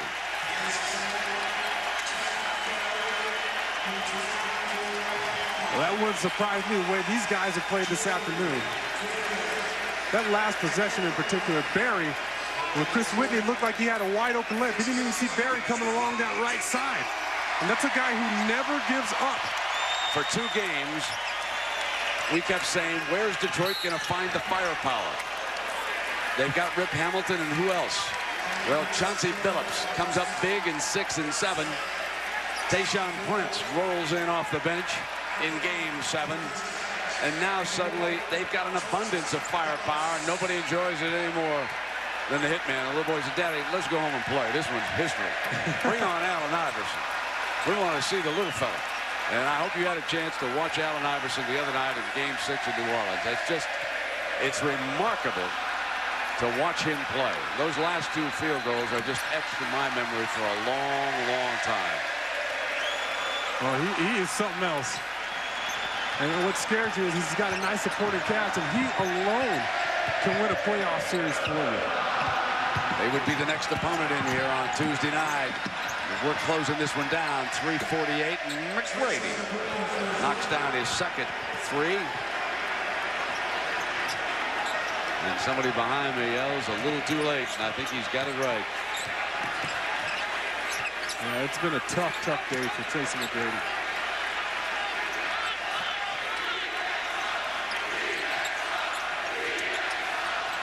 Chauncey splits the D, works the double team, shot clock to 5, gives a great pass to Wallace, and Wallace is fouled by Garrity. And he says, how can that fella hold me down? How can he stop me from slam dunking it? Man, I'll be able to pick him up. There it is, Tracy McGrady. Ends a great season on a disappointing note, but obviously he'll be back. And a nice ovation here from the fans in Detroit. Winds up with 21 points. Ben Wallace on the free throw line. So the flag of surrender has been run up with 3:18 to go as Tracy McGrady leaves. And you know, Orlando's 3 previous losses in this series have all been by double digits. And you go back since the NBA instituted this playoff format back in the 80s, and only 3 teams have won a playoff series in which it lost 3 games by 10+. Seattle in 93, Portland in 90, and the Lakers in 88. So there was a trend here. And Billups is one of them. Cruise control, folks. Cruise control. Hello, Philadelphia. And you know that if you're the Pistons, you should call up the rules committee or the committee who changed this format in the first round and send them all kinds of presents. Because you're out after 4 games, and you end up winning in 7. On the other hand, both Orlando and Dallas would like to vote again. Here comes Billups. Yes. Chauncey Billups. 77 points in the last 2 games for Chauncey Billups. Air ball for the rookie. Wallace, another rebound. And the whistle.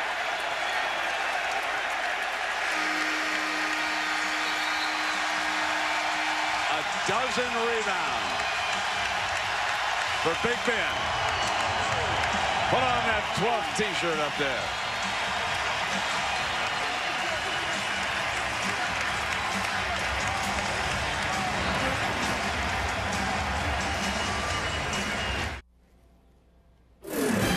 Rasheed Wallace had 30 points in the only Game 7 he has ever appeared in. Meanwhile, Dirk Nowitzki coming off of a subpar Game 6. Dallas will need him today. NBA shoot-around has already started over on ABC. They'll have a live interview with the winner of the MVP award moments. Then it's the Blazers and Mavericks. You can bounce on over to ABC.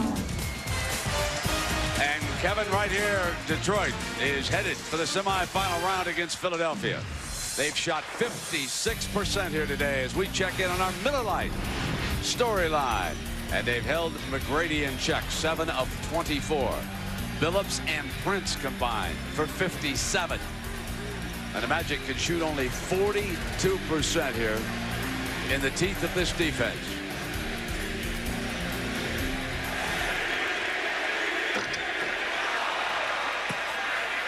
About time for, after Big Ben That's unbelievable. shoots these free throws, it's time for him to come out. That's exactly it back down, and exactly why they fouled there, to get Big Ben out of the game. And it looks like Danny Manning is up and going to finish this one up.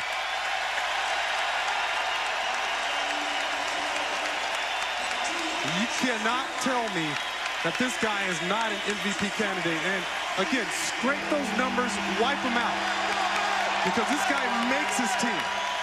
Without Ben Wallace, the Pistons are not the #1 seed in the East, and there's no way that they get out of this series. My friend Derek Coleman, get some sleep. You got to go in low against that big fella.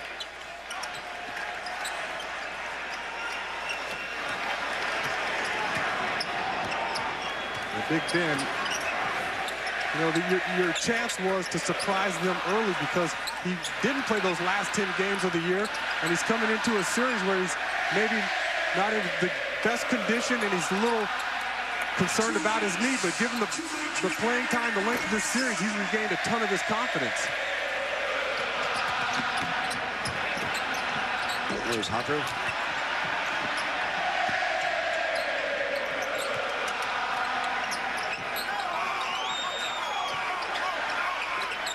And the 3 ball from Gerald Sasser is good, his first points of the game. So the New Jersey Nets, the defending Eastern Conference champions, play the team they beat in the conference final, the Boston Celtics, best of 7 in the semifinal round. And Detroit, the team with the best regular season record this year, will be playing Philadelphia in the second round, and that'll be your Eastern Conference semifinals. Still to be determined, of course, will be the West matchups. Now, we've talked about Allen Iverson. Here was his shot from the corner, almost a 3, and then somehow the little man got it off the glass for the field goal that spelled the end of the New Orleans hopes. And 34.8 average in that playoff series. He put 55 up in the first game, and won't it be fun watching this Detroit defense see if they've got an answer for the answer. Well, it will not be easy. They're going to have to adjust all over again. After coming up with a game plan to stop Tracy McGrady using your big men, now you have to come with your guards to stop Allen Iverson. And the veteran Danny Manning knocks down a shot, and we're in the final minute. And the crowd here in the Palace will have a huge ovation for a team that came back from the brink of elimination. My man Danny Manning hitting that shot. You know how many times I'm in airports and people call me Mr. Manning? I'm like, I'm not Danny Manning. So the standing ovation is underway. The pride of the Detroit sports scene right now. Tayshaun Prince. You know, Tayshaun Prince could have gone up there and dunked that ball. He's just not trying to show anybody up. And Gooden is fouled as he attacks Okur and Danny Manning. 18 seconds, and Ben Wallace and the rest of the Pistons can start thinking about Philly, Tracy McGrady, and the Magic. They can start thinking about next season. A lot of good things for Orlando to build on. Certainly Drew Gooden's performance. You know, it's going to be painful now for the Magic, but a guy like McGrady, he's going to be in the league so long, and he's going to go much deeper in the first round of the playoffs. You know, 5-10 years from now, he's going to look back at this whole situation and laugh about it. Here it comes now. The crowd are bringing down the curtain.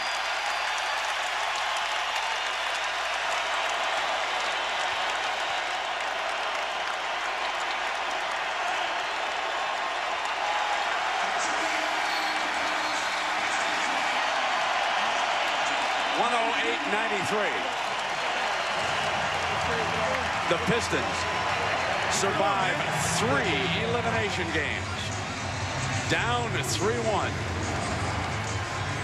They win a game 5 here, then a critical game 6 in Orlando, and come home to blow out the Magic in the final game.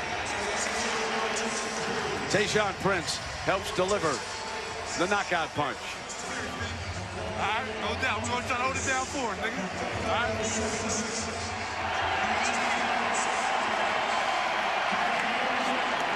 And against Philadelphia, the Pistons will have the home court advantage with their regular season performance, and so they'll be here in the Palace come Tuesday night when this series opens up. And already the 76ers staff hard at work. Let's go to Sal Masekela. Well, I got 2 of them with me right here, Chauncey Billups and Ben Wallace. First of all, guys, last week this time you weren't even supposed to be here. You were down 3-1. Everyone had written you off. Tonight, 37 points, man. Tell me about what it took for you guys to get here, and now you're moving on to the second round. It was just pride. It was just pride. I mean, we got down early. We didn't come in with the right intensity. When we started the playoffs, we thought they was just going to lay down. They was 8th seed, but they didn't. They fought hard. And then we regrouped. We started playing with a lot of pride, a lot of intensity, and we turned this series around. And, you know, people wrote us off. You know, nobody really gave us a lot of respect, but we're here, baby.